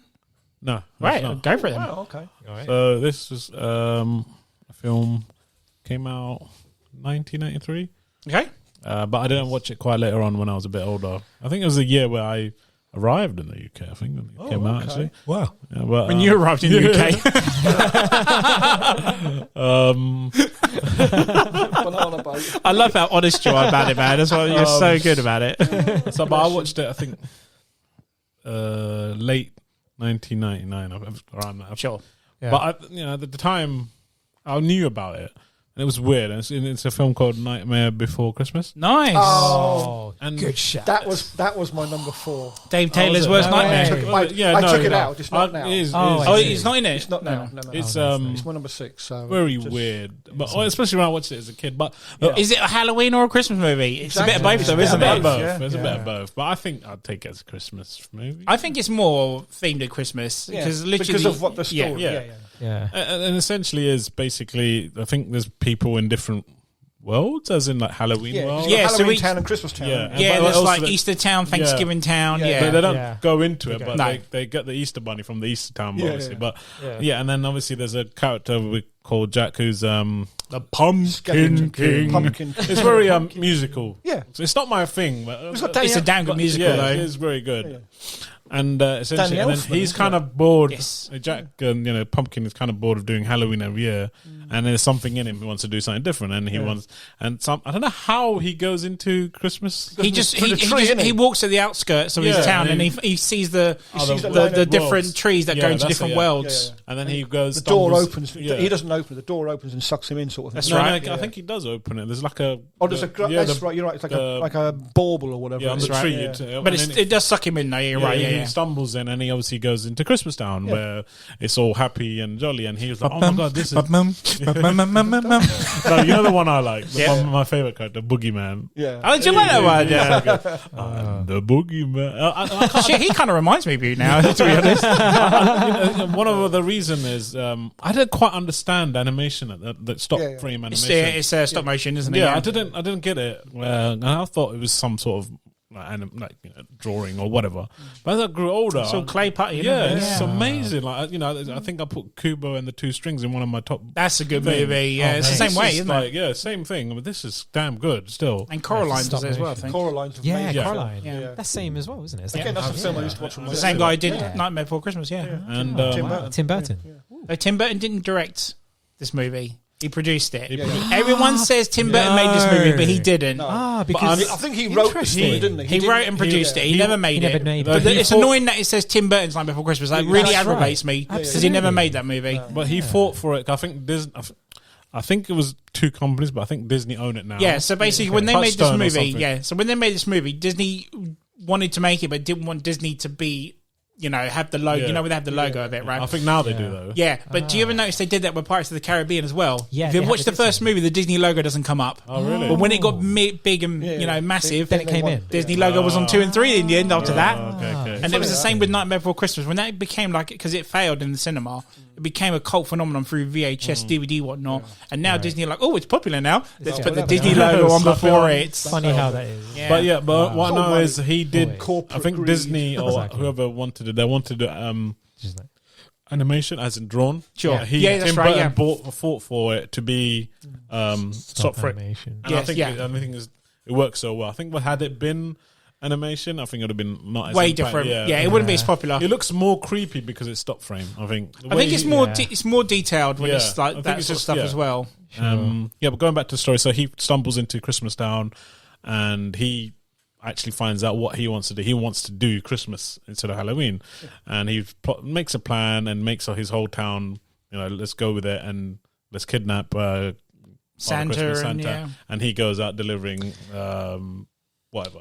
So they're gifts, but they're not really normal Christmas gifts, like are creepy they? And weird. Creepy, still in Halloween. They're all. That's all they know, creepiness and scariness. Yeah. So then shit hits the fan, and then I think there's a woman that's I didn't quite understand. Sally. So was that Frankenstein, the guy, the weird doctor that makes? It's kind of like paying homage to Frankenstein and Frankenstein's monster. He can lift the lid on his head, can't he? In his brain. She's such an odd character, Sally, because she obviously she fancies Jack, but Jack never really pays attention to her till the very end of the movie, and it's so odd how he obviously. And at the end of the story, he fails to be Santa, and then he shines a light to Sally at the last minute. It's very odd. There, after that last song, it's a lovely scene though, but it's just very odd. They don't show, and she has a premonition. She knows this is gonna, she sees the Christmas tree and it starts burning. That's right. Like, oh no, I have to stop this before Jack gets her. But then I explain that I think she's got some weird power, but that's essentially the story, and. I watched it at first and I was like, what the hell is this, man? It is dark. It's creepy. Right. Like, I don't know if you guys seen, I think I told you earlier, do you remember on Nickelodeon, it's got monsters. You got Real Monsters. Yeah. Right. It's got that sort of weird, freaky design. Real Monsters probably took it from that, but definitely. Yeah, and then, it's weird. But as I grew older, what I learned, a lot of things, and no matter what top numbers I learned about Christmas, what I learned about this one was, in a sense, like it kind of said like anyone can kind of like celebrate Christmas. I see what you mean. That's the sort of story moral I got. Absolutely, because there's a lot of people, surprisingly, who don't like Christmas. They hate Christmas. They hate the idea of it. They don't even celebrate it. They just have that. So this kind of there's movies like that kind of darkness like that, which just reaches out to it. Right? Oh, it's just like to those kind of people. It's amazing. Like it's true. And me being a Hindu, like never saw it. You're quite right. As I grew up, and I was like, maybe like. Everyone can, as I got older, and I was like, maybe that's what that film was saying. Everyone can. As I was a kid, I thought, I'm Hindu, I can't do Christmassy things, Right. But when I go into school as a kid, everyone would get presents at Christmas. I was like, I don't. you feel left out, and then that film made me realize, I can take part of this. There's nothing kind of wrong. That's what I got from the film. But apart from that, some of the characters, I love the boogeyman. I love that. He's basically like he's a sack full of like insects. things. I didn't in the beginning. He looked cool as it is, and then Jack pulls his string because they have a fight off because he's got Santa Claus, and he goes to save him, and he peels the sack, and then it's all insects, and that animation is brilliant. I think it still holds up even now. How the detail on it is just so good. It's amazing. It's very cleverly done. Yeah, and Boogeyman's my favorite song of that. But I think mine's the first one, Halloween Town. In our town of Halloween, this is Halloween. This is Halloween. It's a wicked intro. I watched it like a couple of years ago, and when he comes out of there's like a fountain in the middle. Yeah, and he comes out of it, doesn't he? Yeah. But that's that sort of snake, sort of Slytherin sort of statue. Right. You know who that is? I proper looked into it. It looks. Have you seen Monsters Inc? Right. Randall. That snake. Oh, what is that? No. Have a look at it. Seriously? Yeah. Same character. Same. Well, that was he was after that movie. Okay. That's what I thought. I paused there and double checked that. I need to have a look at that. Interesting. Wouldn't surprise me, Yeah. Okay. That's my number 4. It's a good choice. Yeah. Now, can I just ask, did you put it in there because Dave Taylor's scared of it? No. I can see why. The thing is, when I mentioned it to you yesterday, I didn't even know he was. But I can see revenge because he's not on the episode. Fuck you, Dave. Oh, Dave. I'm scaredy cat Dave. Bog standard Dave. Nice. But it's still a good choice, so well done for that. Yeah. What was he scared about? Did he say? I don't know. But there's one thing. There are like creepy things. They're like there's weird like I don't think how it should be a kid's. I don't think. I think it's more like a 12 plus. He's like one of those like spinning top things. The mayor, isn't he? Yeah, he's double face. His head spins. Answer me. And then the face. I got the plans for next Halloween. But yeah, it's creepy though. It's very creepy. But that's Tim Burton for you. Yeah. He does strange films, things. Yeah. But it's unique. That's his magic. It's unique. Yeah. It is. Yeah. That's my nothing like it. Yeah. Good choice, sir. It's like ants. I mean, I get like you say. They say Tim Burton's, but Tim wrote the story, but he didn't. Like you say, he didn't produce. He didn't direct it. He just produced it as well. Yeah, sorry, he didn't direct it. Yeah. Amazing. Your number 4, Gokul. What is it? Mine is it's the Muppets Christmas Carol. Oh, nice. Yeah. Is there any clashes? No, it's just me. No clash. Amazing. Right. Not yet. So I think we're going to clash as we get near the top. I'm surprised it's not you because you're a Michael Caine fan. Oh, yeah. Yeah. Oh, in my opinion, the best character in that is Michael Caine. I think when you're a kid, you hate him, right? It's like then you begin to love him as the movie goes on. What character does he play? Right. Okay. So he plays Scrooge, dude. Yeah. Scrooge. Exactly. Yeah. We're Molly and Marley. I probably recognize if I see that. Brilliant. I'm not big. Yeah. So It's in the singing of a street corner choir. It's going home and getting warm by the fire. It's true. Brilliant. Wherever you find love, it feels like Christmas. Anyway, Gokul, sorry, I'm stealing it. Brilliant. Honestly. So yeah, it's funny because as soon as you sang that, it's like, whoa, Christmas is coming. I feel it now. It's really. So the first time I got introduced to this was we were in school and the teachers just played it. Like I think it was the last day before breaking up, and we always used to watch a movie back in the day on VHS. And yeah, so Muppets Christmas Carol, we watched this and I was like, wow. And in my head, I generally thought that it was the guys behind the Muppets who made this. And it was only till later I found out that this was an ancient Victorian story. Like this was, from back in the day. The actual Scrooge story, man. Yeah. Charles Dickens? No. Yeah. Yeah, it's Charles. Yeah. Of course it is. Sorry. Christmas Carol. Absolutely, yeah. So it was based on that. And, you don't realize it until later on. There's obviously been all these versions and there's been like, it's just a classic Christmas tale, right? Yeah. For anyone who hasn't seen it, long story short, it's about this guy called Scrooge, and you've heard the phrase "bah humbug." That's kind of like absolutely the guy who does not like Christmas. He expects people. Ebenezer Scrooge, yeah, expects people to work during Christmas, and stuff like that. Then, the workers. There's, Timmy, you got Timmy. Yeah, I think it's basically about Scrooge, isn't it? It's a story about him, and then he kind Bob Cratchit. Bob Cratchit, yes. Timmy's his son. Yeah, that's right. Yeah, Bob Cratchit is the worker, and Tim is his son.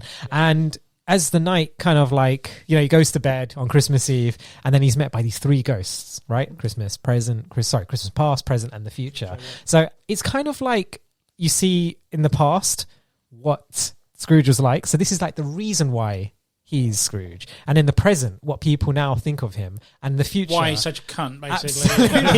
And in the future when this cunt is gone, exactly, this is what people are going to think of him. And then it's like an aha moment, like, oh my god, I'm really that person. And it's kind of like a rhetoric on life on evil people.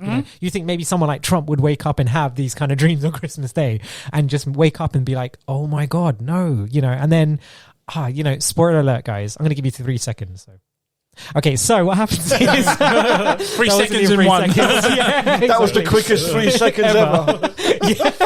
Right, so I mean, long story short, that's our lost in bed. Not gonna lie, I'm just saying, guys. Yes, and at the end of it, I can't continue. See how it feels?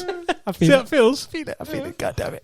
It's like Ghost of Christmas. He's getting comeback from movie soundtracks part 1. Yeah, comeback. Yeah. 3 second comeback. Yeah. Right. So, so at the end he wakes up and then he has that kind of like that epiphany. He's like, shit, no, and he ends up being a delightful man. And he runs over and like one of the kids, Bob Cratchit's worker, he's got a kid who's gonna pass away, right? Like he's got an illness. Timmy's got an illness. Yeah. So he does the most like heartwarming thing, and I think that's the movie when you turn it over and you're like, I love this guy now, and he just brings over Tiny Tim.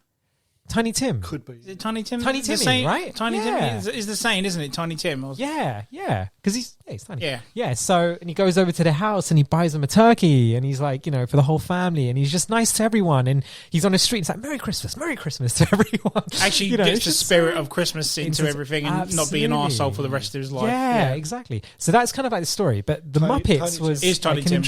Tiny Tim, right? Yeah. So the Muppets was like an introduction, I think, for kids to get into the story, because I think, to be honest, if it was a live action version, not many kids would be into it. It's quite of boring, course not. Dark. There's so many versions of this story now. Yeah, it's like it's been done and dusted, but the Muppets done it justice. Yeah, it has a cracking soundtrack to it as well. We were singing it just now, weren't we? Absolutely, you can't forget the songs in this. It's beautiful and definitely it's one to watch for the kids for sure. Yeah, and the puppetry is brilliant as always. Absolutely, as always. I mean, guys behind the Muppets, right? Yeah, amazing. Muppets, Labyrinth, Dark Crystal. Yeah, they're amazing. They're all there.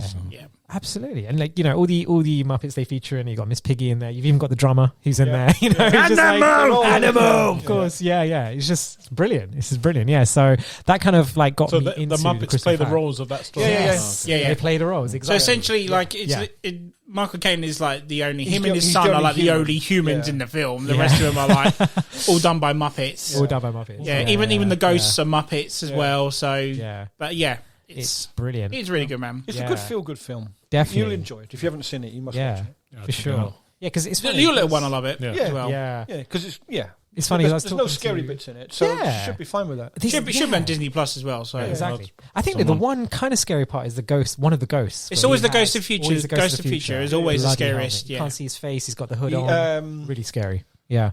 Was it Ghost of Things to Come or something? He's called. Yeah, that's not the future. Ghost. Yeah, exactly. I was trying to think. He had a longer name than the rest of them. So. Yeah, scary. But other than that, it's a great movie. It's great to get you into it. And I think that kind of opened, that kind of story to it. And it was such a feel. Again, like we're talking about feel good movies. At the end of it, it makes you think. Film. Yeah, it's like it kind of makes you want to be good in a sense, and like get into the Christmas spirit. So.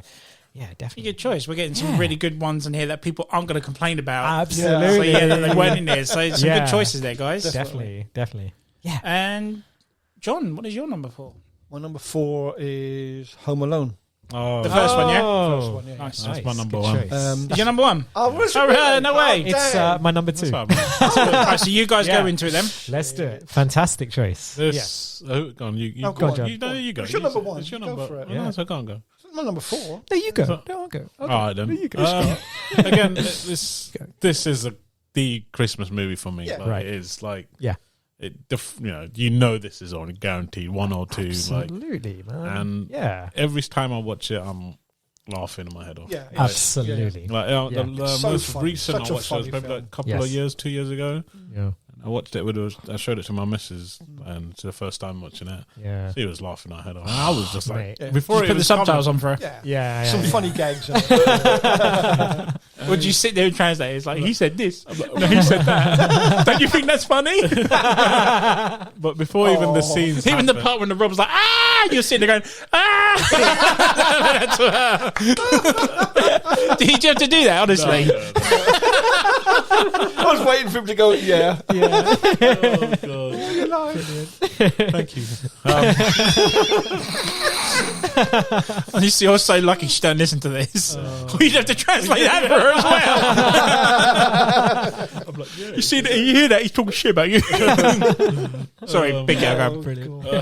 So you showed it to your wife, yeah? Yeah, and then even before the scenes were going to happen, I was already laughing, like this, and it's I think Yeah. classic. It is Yeah. the Christmas movie for me, and Yeah. the reason why I have this in my number one more is because it's the first movie where I watched and I thought, oh, this is Christmas. Yeah. This is right, what it's about. Like when I was a kid, so the families, because when I was a kid, Because they're going on holiday, and it's like Yeah. you kind of think, how the hell could the whole family go Go on on holiday holiday. and leave Yeah. one of the kids behind? And the thing is, Yeah. none of them realise that he's not. In There's the a good car with reason them. for it, though. Well, That's what I like about right, this. It's like they yeah. don't just like do it on purpose. No, no, It's no. like there's a legit reason for it. Reason, They get on the exactly. plane, and the mum turns around. Kevin! Yeah. That's when it dawns on them. Yeah. Hang on a minute, he's not with No, us. but there's Yeah. a kid So that funny. they think is him. Though, That's what I'm isn't saying, yeah. Yeah. There's a good reason Yeah. for why they do Yeah. it. Yeah, it all adds up. Yeah, because they do the head count before Yeah. they That's all right. get in and stuff, isn't it? So they do everything Brilliant. right. Obviously, Yeah. it's just some other kid, not Kevin. Yeah. Exactly. Um, I love how we're like evaluating the parental skills. It's brilliant. It's true though. Hey, It's pizza's true. here. Yeah. That's 122.50. It's my brother's house, so take care of it. Just before I go into it, I was one of those people that I didn't know that Copper was the bad guy. Oh right. Like, Ah, is it? later on, Same, like, same. It was Oh, so like when a he done meme. the smile and then ding, and then Yeah. yeah. No. Like Yeah. even after the film, I didn't. It is I something just thought it was like a that. random cover. Oh, you didn't Like recognize years it was, later, I was like, do you know who it holy, was? it's Joe Pesci. Yeah, I know, Yeah. yeah. But no, as in like I didn't know it was the same. Oh, it was the same character. Oh right. Like, it was a thing, but people didn't. Joe recognize Pesci it. and Daniel Stern make that Yeah. fucking film. Yeah. Those two as the, 100%. Wet Bandits are Yeah. fucking phenomenal. Oh Without a doubt. man, Wet Bandits Without a all the doubt. way. They're so Wet fun. Bandits. It's like They just keep coming back for more. Don't they? Yeah, there's one part of this movie that I always crack up every time. Maybe I haven't got it as a message tone. Ready? Yeah, filthy animal. It's when he steps on the nail. Just that reaction cracks me up every time in that movie. His face. the kid does really well as well. Even he's quite. I don't know, it's not him, but the smart things like where the plays the record player, Yeah. like you Yeah. filthy. Like you mentioned Yeah, the filthy filthy animal Yeah, and stuff like that. yeah. It's brilliant. Like Yeah. as a kid as well, like you were like, Yeah. oh man, this is so cool. I want to get that. You wanna review. do Yeah, that, I want to yeah. do this. I'm going to set it Oh. up. You want to do all these things. Absolutely. But Isn't there a bit when there was like a paint can or something on a string? And he just So, yeah, falls it comes flying flying down. Oh. Don't worry, Mom, I'll get him for you.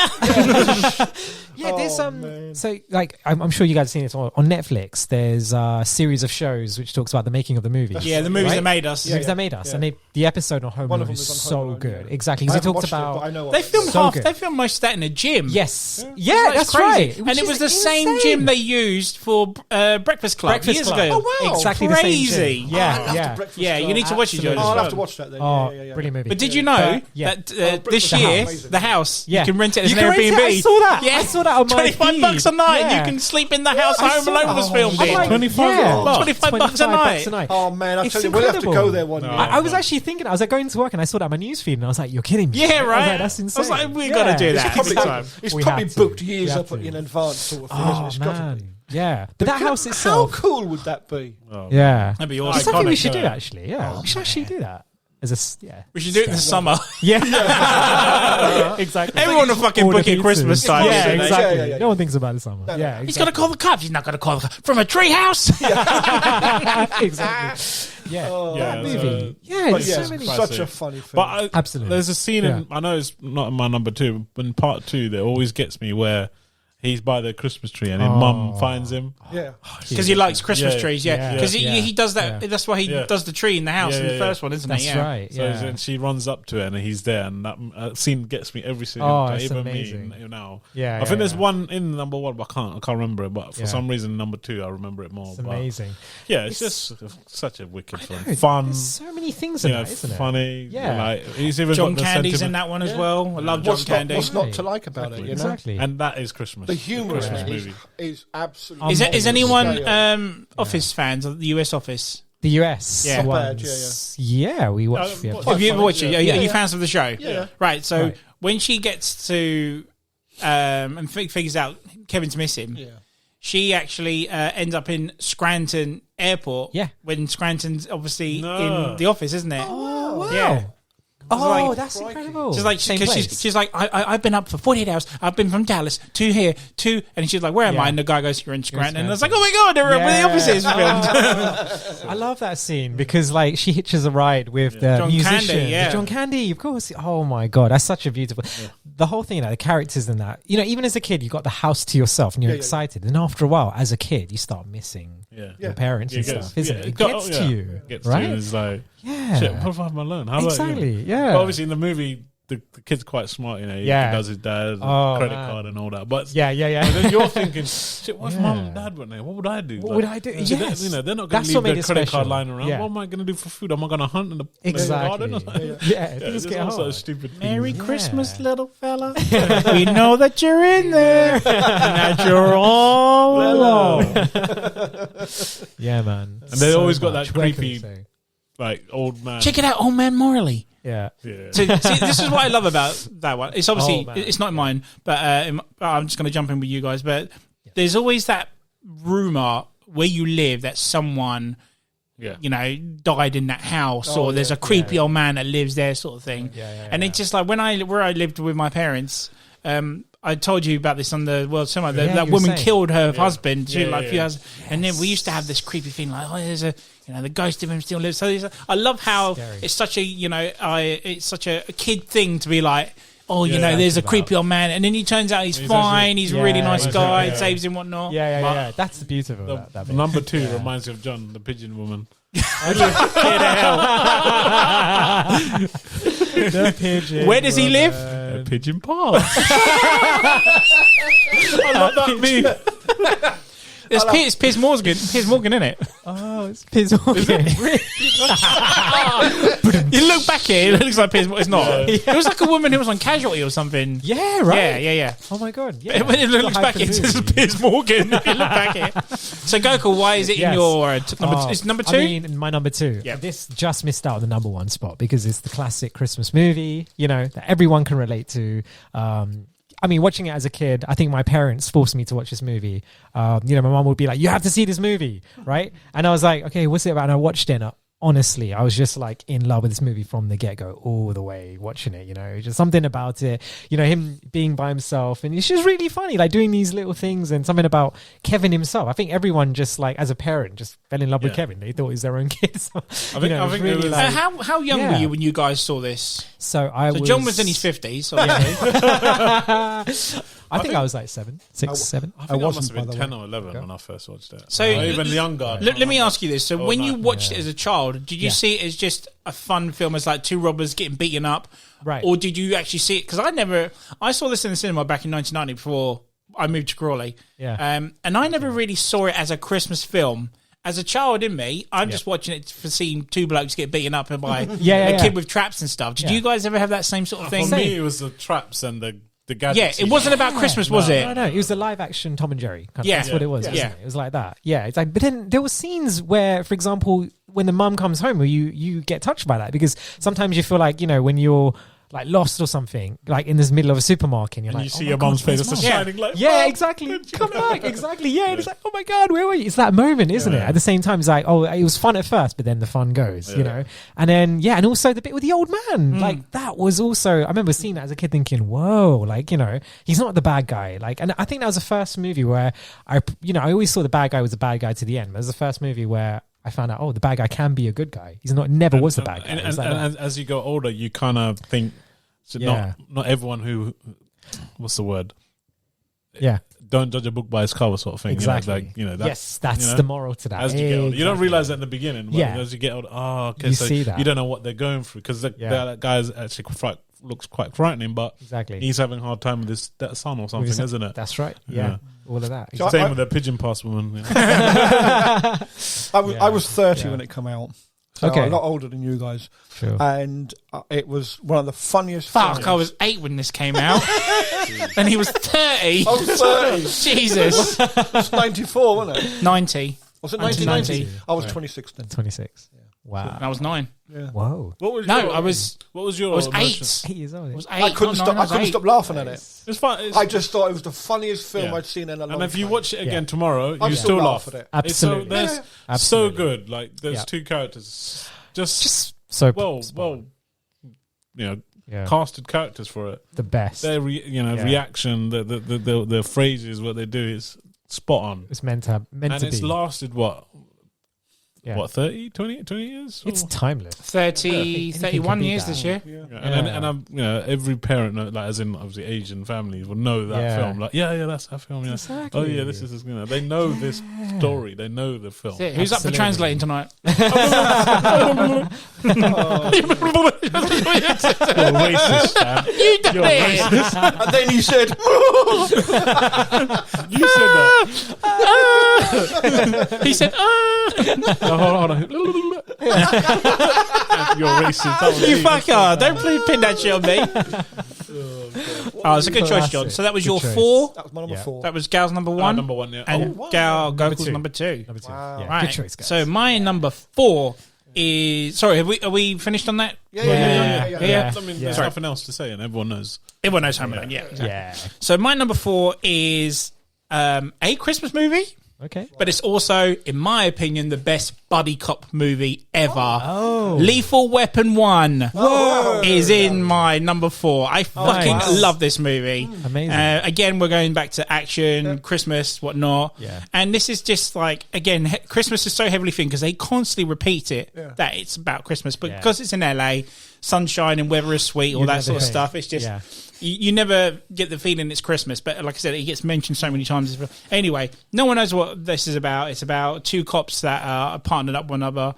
Mel Gibson and Danny Glover. Mel Gibson's just lost his wife. He's like sort of cop that, he's trying to find a reason to live and all that sort of stuff. But he's living for the job. That's why he actually says to Danny Glover, do you know why I do this? I do this for the job. I'm alive for the job. Yeah. And that's how he sort of gets lumbered with Danny Glover. Danny Glover doesn't like him, but again, it's that bond, that build between these two guys. And the time because again, it's Christmas, they're trying to connect to one another more. And obviously the situations happen. Danny Glover's daughter gets kidnapped and all this stuff. And they come together as cops to deal with the situation. It is just brilliant. I could quote this movie forever. This is really weird. For years and years, every time I've wrapped gifts for people, kids, whatnot, this is the movie I have on in the background whilst I'm doing it. Yeah, I know this yeah, movie. yeah. I know this movie word for word, but fuck me, it's just like It's in the background. it's always there. It's always that movie I want to watch at Christmas. Yeah. And it's not just that; it's because it's a great cop film as well. It's like Right. you've got your training days and you've got your you have a cop stuff and whatnot. But this is just how It's got a bit of everything. I mean, you got 48 Hours, for example, is a good buddy cop movie, but it's nothing compared to Lethal Weapon. No chance. And I just freaking love this movie. I have to put it in there for that sole reason. It's really weird because, like I said, a lot of this stuff is movies based around Christmas, but aren't really Christmas films. But I don't want to go into too much because anyone who hasn't seen it should really watch it. Are you going to hate me? I've never seen that. That's fine. It's just not many people have. A lot of people have seen like the I sequels. swear it's like 1, 2, and 3. It goes. There's up to 4 of them. There's 4 of them. they're all good. A lot of people have seen the 4th one because it's the more recent one, and it's got Jet Li in it as well. Like the first, it was the first American film he was in. Is it a must watch? In your I'd say watch it because it's like I said, it's a really good cop story. Good cop. I don't know And why I've never come across it. I don't know. There's so many great like Mel Gibson. Mel Gibson fucking shines in this film. It's like It's one of his best movies. Yeah, it's like compared to Mad Max and stuff, he fucking rules in this movie. He's like, that's a big badge. I'm a real cop. This is a real fucking gun. He's got some crackers in that. Do you know what I'm saying? It's just like fucking good. Great. so many great stuff in that as well. Like I remember when I was in Blockbuster, I used to go Blockbuster a lot, and there was always a trailer for it, and I can't remember what one. There's bits of lasers in it. That's the fourth one. Is that the fourth one? He gets the gun. He gets the new Beretta with the laser on it. Yeah. Nice. Yeah. Highly recommend it. I'd say I don't want to go too much into it because everyone knows what it is if you haven't. But yeah, highly recommend it. Give it a go. And we're going to go to number 3s. Number 3. I think my number 3 is Yours done. Yours taken. Let me just double check. Sorry. Yeah, it was Elf. It's gone. It was Elf. Right. So over to go. I only got number 2 left. Right. So my number 3. Maybe your kids have seen this. Maybe your girls have seen it. You watched this with your girls. It's a movie called Klaus. It's a Netflix movie. And it came out 3 years ago. And it actually won Academy Award for Best Animation that year as well. Oh, really? Yeah. It rings a bell. It's such a good movie. I was watching the other day. Like I was like trying to like research this movie, and the blurb just describes it better than I'm going to describe it. So it's basically after providing himself to be the worst student at the academy. After proving himself to be the worst student at the academy, a postman is sent to a frozen town in the north, where he discovers a reclusive toy maker named Klaus. Right. Which is obviously Santa Claus. Yep. But there's something about this movie. The animation is again brilliant, but it's a story about. It's something about it. It's got that kind of like now with animation, it's got that edgy darkness to it, but at the same time, it's like a really sweet story. And it's about basically, like I described, as a postman who goes to a neighboring town, and he's he's working in this really small post office, and and he works for like this kind of like like a Santa Claus. Like, don't want to spoil it, but yeah, he's called Klaus. Yeah. And so in Germany, they refer to him as Klaus. Yeah, that's the one. What type of animation is it? I'd definitely say like hand drawn animation. Oh, so it's not like it's not like 3D animation or anything like that. It's not like Nightmare Before Christmas sort of nothing animation. Like that. Yeah, so it's all like hand drawn cartoon, that kind of thing. But it's something about it. And the thing is, I wanted to watch it because I knew it'd been like it really got a really high like rating, and I was thinking, why is this movie so great? It's just a children's Netflix movie, a Netflix Christmas special, one of those things. But then it was really such a good story, especially you see this postman who's going into the town. He's trying to help the people in this other town. He's trying to rebuild the school. Again, it's a really like childish kind of like it's like a childish kind of foundation to it, but it's got very good like themes to it as well. Animation is brilliant. The music is good as well. And it's just like a really good feel-good story. And he's trying to help, Santa Claus. And the ending is just so touching as well, as Christmas movies are. I didn't even heard of it. Yeah, I know. Like I'm definitely going to give that a try with my kids this year then. Definitely.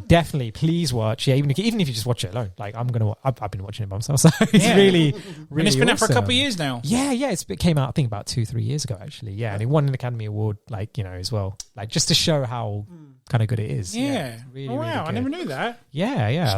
I used to love watching the Academy Awards. I haven't watched them for years. You can tell. Obviously, I would have known that. Yeah, this is it. It's amazing because with those kind of like Christmas movies, you think of animations and especially a lot of like the 3D DreamWorks stuff and all that, which is great. You just get a bit samey after a while. There's something about this story which was really like touching, but the art was really good as well. It's almost like now when you like play like an indie video game, it's got that kind of arty hand drawn.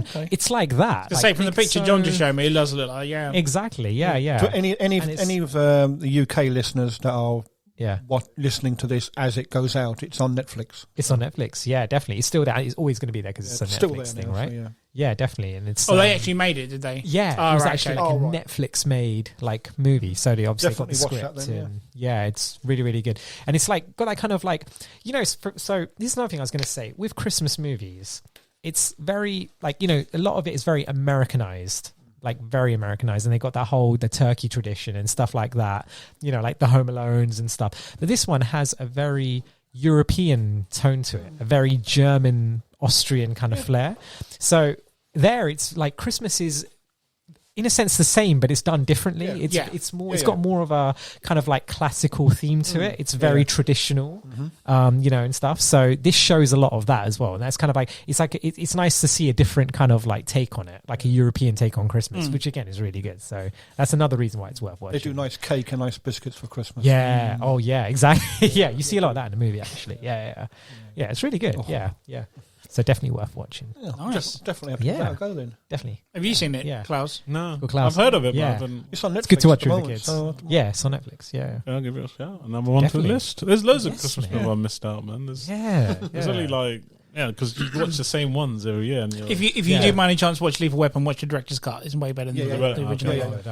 And good choice. I'm definitely going to. That's added to the list as we speak. Definitely. Yeah. Already put it on mine, so yes, I'll watch that. To be done. John, your number 3, sir. Wait. My number 3 is a film we mentioned earlier, but I didn't want to say anything because didn't want to give the game away type of thing. Gremlins. It's my number 3. Hey, there we go.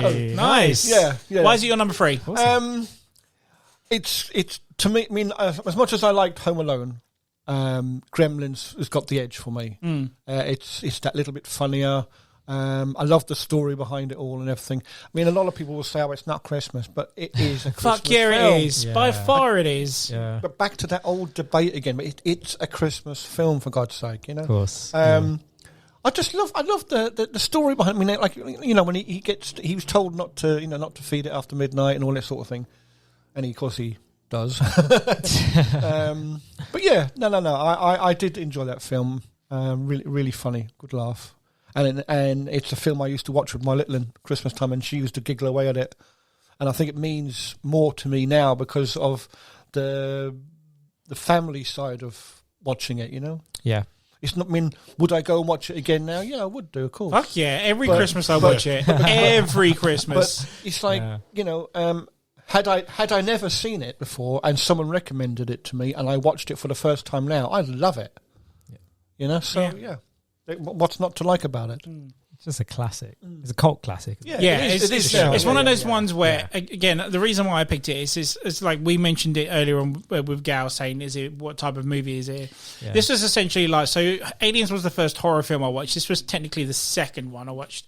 And like I said, the opening itself doesn't feel like a Christmas film. Like the very, very beginning where Billy's dad is walking through Chinatown and he goes, folks, I got a story to tell you. Now, listen up to this story. Now, this story, nobody's got a story like this story. Yeah. Nobody. And that is just chilling straight there. And Joe Goldsmith's scary music in the background. We were introduced to Gizmo. And then the 3 rules, which is no lights, no feed after midnight, and no water. Can't touch water. Sure. And then Christmas kicks in. That's where the music kicks in, the snow, the town, whatnot. Everything's there. And he's given us a gift, isn't he? So if anyone doesn't know what Gremlins is, it's literally about that. Like his dad buys his son a gift, takes it to his son for Christmas, and then obviously his son breaks one of the rules, gets him wet. Yeah. Is it like a mysterious Chinese shop or something? Yeah, where he gets it. Mogwai, they're called. The species is called, isn't it? And then he calls him Gizmo. Yeah. Anyway, Dad tells him the rules, but regardless, him being a kid, by accident, the rules get broken, aren't they? As always. Yeah. Turns out that Gizmo can multiply with water. Yeah. He can get killed if sunlight touches him, daylight, any type of light. And if he eats after midnight, he will change. He will become something evil, essentially. But he finds out that the hard way, and that's what's scary about this movie. The first half of this movie is fucking chilling. I don't care what anyone says. Like I said, I won't even watch the opening. Like, it's a different in a dark room on my own. No chance. Especially the scenes when all the cocoons hatch. It's fucking scary. It's got a different. It has got a different vibe. It's a bit of a comedy. Wait, hear me out though. Hear me out. This is like this is still the first half of the movie. Yeah, I mean the first half, the vibe for it is because it's portrayed as like a kids comedy film. But when you're the first half hour or first 40 minutes even of it, that's what I'm saying. It's you're like thinking, when's the comedy going to come? The first half is such a blend of the two. Like I said, you've got this chilling opening, and then you've got Christmas kicking in, and then you meet all the characters and whatnot, and then there's again little bits of comedy in there, and then there's these chilling little bits as well. Like they come across an old man who used to live there, and he talked about gremlins, how they used to use them in the war. They would put them in ships and take down their submarines and all this sort of stuff. They climb out in the wings. And again, it's all just very chilling backstories, but then it's blended in with more comedy. Yeah. And then obviously we get to the part where the other Mogwais that have eaten after midnight, they get into cocoons and then they hatch, become gremlins. Yeah. And there's a scene where the gremlins are stalking Billy's house and Mum's all on her own. Again, it's a fucking chilling scene. It's very scary in a way. People are listening to this like, oh, it's fucking scary, the little gremlins. But you watch it yourself, man. That woman she could have just left the house, but she's there trying to kill all these little gremlin things. Yeah. And there's one that hides. No, there's none. There's one that hides in a Christmas tree. And because Christmas trees have Christmas lights in them, one of the gremlins' eyes, they light up red. Yeah. So they look like Christmas lights, and that I never forget that on my head. That is absolutely terrifying. I mean, you can see on my jumper, look, they got red eyes. Oh, yeah. My cardigan, even, sorry. Yeah. Gremlins cardigan, I'm wearing it, guys.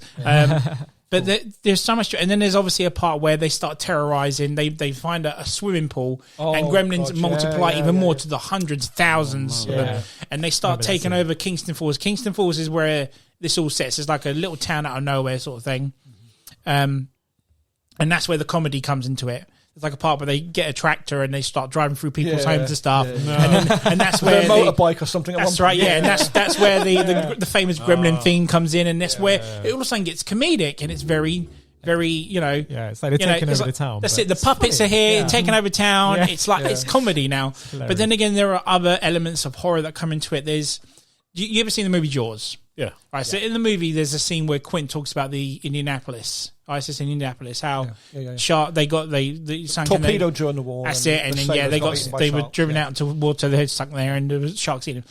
So there's a scene in this movie where Billy's girlfriend talks about a story as to why she doesn't believe in Christmas, and it's such a chilling story of how basically her dad was meant to come home from work one day, never came home from work.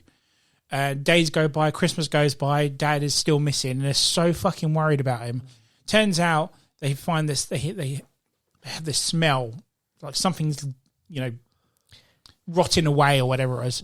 Turns out her dad tried to dress up as Santa and come through the chimney, but he slipped and broke his neck, and he died instantly. In the chimney, and that's why she never believes in Christmas, and it's so fucking chilling the way she describes it. It's one of my favourite scenes in the movie ever. And the music goes... Jerry Goldsmith, again, who done the Alien soundtrack, does it so fucking well. And it's weird how, again, we've got blends of comedy, and then all of a sudden this serious tone, this scary... Christmassy tone. It's a creepy story about Christmas, because every time we talk about Christmas, it's jolly, it's fun, it's happy. And then there's this one thing that, could put a child out of Christmas and never wanted to celebrate again. And that's why we go back to what Goku was saying about there are people out there that don't like Christmas. There are a reason for why they do it. And that's one of them for it. And it's just scary, man. It's just the thought of that is, terrifying. But then the rest of the movie, that again, there are bits later on where the Gremlins, there's a great explosion with the cinema and all that sort of stuff. But I just friggin' love it. It's one of those ones where, again, I'm a fan of it. My wife's a fan of it. We watch it every year. And there's lots of things going on in the background. It's a film you could watch a few times. There's so much to it. Because when they invade, shall we say, because there's so many of them, they're up to all sorts of little tricks. There's so much, there's so much great. They're watching. They go in a cinema and they're all watching Snow White. The next minute they're all going, and it's quite funny. But then the next minute they find Billy and the girlfriend trying to escape the cinema, and the next minute it's just they're all going and skating like right at the camera and everything, and it's so cool how this movie does the balance of both. You got to watch it. It's so great. I know I've spoiled most of it, but still watch it, man. It's like I dare you to watch it on your own in the dark. Oh, good luck. I might then. Record yourself, dude. This is one part where these kids you won't regret it, mate. It's a good film. There's these kids watching like a science film, and they're talking about heartbeats, and you can hear a heartbeat going, and it goes in the background of the movie. And as it goes into, so basically one of these scientists has got a gremlin cocooned in a box. The kids can't see it, but the camera slowly pans to it, the heartbeat and the scary music that goes to it at the same time. It's really fucking scary. It's terrifying, but hey, that's how I see it. People will be like, "Oh, you're a fucking scaredy cat." Are the sequels any good? Or number 2 is good. It's more comedic than serious. But it's kind of odd because number 2 doesn't take place during Christmas, whereas the first one does. And did you know, fact here, guys, this movie came out in 1984, right? So any Back to the Future fans out there listening, Kingston Falls is the original Hill Valley. If you ever go back and watch it, the very beginning when the title screen comes up and says Gremlins, you have a picture of Kingston Falls. It is Hill Valley with snow. And obviously, Nice. Back to the Future came out the year after Yeah. and used the same studio where they filmed it. So nice. Okay. Oh, nice, yeah, I interesting think- fact there, guys. Pretty cool. Yeah, I think I Wow. was- yeah, I You can read see that. You honestly go back and watch you guys. You'll see the clock tower. Yeah, You'll the see clock tower. all the other The stuff diner, there as well. everything. Wow. Can't miss it. I've been So there, cool. been to that clock tower. Like, Have that you? courtyard? Yeah. No way. Yeah. Wow. They filmed Blues Brothers there as well. Oh, really? Yeah. I love that film. I do love that movie. Because it's like We need to do top 5 It used to musicals. be like three, Absolutely. It used to be like 3 or 4 little streets, and of course, only like half a street sort of thing. A couple of buildings. So all you saw was the front of the building, and there's nothing behind it, type of thing. Okay. But they filmed one of the streets that come off it is where they've done Blues Brothers. That's so cool. Wow. And like I say, just Let's watch that again. literally 100 yards round the corner Yeah. is the square in the clock tower from Back to the Future. And the dad obviously narrates the film, the beginning and the end Yeah. of this movie. And at the very end, it's like, it always used to creep me out as a kid because he'd be like, oh, if something goes wrong in your house, check all the lights, check under the stairs, check under the bed, check on all this, because you never can tell. There just might be a gremlin in your house. That scarred me for years. That's so funny. Imagine. The 8-year-old in me was scarred for life after that. After that one fucking saying, I checked my cupboard. I was going in checking all the fucking and I lived in a flat at the time, so there's only so much room in this place. Yeah. Wow. So Jesus, I can imagine him shitting himself every night. good fucking god, man. Oh, brilliant. But it is So- you'll that you'll one's see pushed why. up the list. Definitely watch it if you Oh, can. you must. That and Lethal Weapon. Let's go to the number 2s. Do it between now and Christmas. Number 2. So your number 2's left, the other one left, Yeah, Gal. Go the for it. last- What is it? Nice. It's another one we like generally watched together, I think. No. Number 2. Does it begin with J? Jingle, No! Is Jingle it? All the way. Yeah, that's my number one. Is it really? Oh wow! It's- Nice. Good choice. Good choice. It is. Oh, so you're out now then? Yeah. Because your I'm number 1 and 2's completely- taken. Yeah. Yeah, completely wow. taken. Wow. The Arnie one. Only one. Put that cookie down. No. That's good. Oh, man. Oh, yeah. We can work on that now because that's Yeah. our last ones. Wow. Okay, go out with a I bang. don't think I've So- seen. I don't Have you not I seen know that? of it, I know of it, Oh, obviously, my but I don't think God. I've seen it. Where do we begin, Gal? I'll have to watch it. Go for it. Yeah. It's Go on, Gal. You go first. basically a mad dash for a late Last minute last toy, isn't minute. it? Yeah. Oh, okay. Yeah. And Yeah. all the shenanigans in it. trying to get the toy. And it's got Arnie. Yeah. And how do you explain Oh my this film? God. It's It's like, yeah, okay. So this movie, in fun fact, is based on Buzz Lightyear, isn't it? kind of, Yeah, yeah. Turbo So Man. basically, Turbo Man. 1995, Toy Story came out, didn't it? Yeah. And all the kids wanted a Buzz Lightyear for Christmas. Yep. Obviously, this was like the first time in history where something was sold out and it was hard to get hold of. And this is 1995, so there's no internet, no nothing. Nothing. You had to go to a store and fucking queue up for this shit. Yes, that's So the year it. after, they Yeah. made this movie, which Yeah. was based about Arnie trying to find a figure for his kid. Yes. Turbo Man? Turbo Man. Turbo yeah. Man. Turbo Man, yeah. It's turbo time. Go for it. Sorry, I don't mean to take it off. Yeah. I get, And I that's- get the premise of That the is film. it. And Yes. then, Yes. and then they run into the last one sort of thing. And there's so many, like, they run into this car, but he gets blown up. Yeah. Sinbad's in it as well. Sinbad, the comedian. Yes, oh, yeah. Yeah. He's bad. He's quite funny. He is so funny. So in there's that movie. eventually Oh my there's God. kind of two of them, like Yeah. trying to get the last one in town. Yeah, yeah. And all sorts of stuff. Yeah. The neighbors trying to hit on his wife. Oh my God. and that neighbor is the so kid's funny. a massive fan of Turbo Man. And do you know who that man is? That neighbor with the glasses. Yeah, who is he's that? so familiar. He does the voice of hi, I'm Troy McClure. You may remember me for such films as yeah. Oh, is that him? yeah, No way. from Simpsons. Yeah, Whoa. but he died not long after that movie. His wife caught him cheating and shot him. Oh, you see, true Serious story. Yeah, true story. Whoa, so Look he it up. Look it up, man. He actually lived up to his character. Yeah. In Jingle All the Way. Wow. Yeah, and he was. my He's God. also Lionel Hart's attorney, Simpsons attorney. No, Yeah. it's the same dude. It's the same him, Yes. yeah. It's amazing. Yeah. Sorry, I keep nicking this off. You go. It's fine. And he's a scumbag. Oh, isn't he? He's yeah. trying to get into Arnie's life. He's sort of trying to like- break the, yeah. the And this marriage. Yeah. this what as a kid it was kind of cool because I was like, oh yeah, it's my my dad. Now I'm looking at it as Yeah. like, yeah, As a I want to father. be like. It's Would weird. be Arnie. It's weird how it's turned around a little bit. Exactly. Yeah. Yeah. But yeah. you know, the ending I love is because it was like a Right. not heartwarming because Yeah. essentially he there's a parade at the end Yep. Yep. and what they do is where Turbo Man shows up, he's the guy dressed up. But what happened is Arnie somehow gets groped up, and he dresses up Turbo Man. Turbo Man. Yeah, he just falls into that. And he fights and things and whatever. And I think he has the last sort of toy in his hand, and his son's like, I got your Turbo Man. I love the Arnie accent. So good. And the son's like, Asian Arnie, that's good. And then I got your Turbo Man. And the comedians there as well. Sinbad. Sinbad. He dresses up as the bad guy of Turbo Man. I can't remember the name. Yeah. And there's a sidekick for Turbo Man. He's a loser. He's a dog. Yeah. He gets punched up or whatever. But anyway, obviously the kid turns around. Obviously, obviously he sees the other father who's fighting for his sons. He's like, and the kid's like, oh, who needs the toy Turbo Man? I got a real Turbo Man. It's so touching. And I love because I thought his wife was quite fit. And I was Do you know that's Tom Hanks' wife? Tom Hanks' wife. Yes, I was like, wow. And who did his kid grow up to be? Oh no, the kid. Wait, who's the kid? Please tell me who the kid is. God, tell me, I don't know. Darth Vader. No, he's Anakin in episode 1. Shut the front door. You don't know that? No. He's Anakin. He's Anakin in episode 1. That's Anakin. Yeah. Holy shit, he is. Yeah. I'm putting it to the mushroom haircut. Whoa, it's him. Jesus. Shit. Oh my god, this episode. Little Annie. Wow. Right. Did anyone know that listening to us right now? If you did, I'm sure people know. Mind blown. Okay, Sure. because we're mind blown. My right mind's now. blown. Is this serious? Wow. You seriously don't know that? Oh my god. Yeah. But anyway, I always never forget that bit where she sees her husband as and she's like, what's his name? Yeah. Oh, it's Troy or something. Is that Troy? Yeah. Oh, Troy. Troy. I was like, yeah.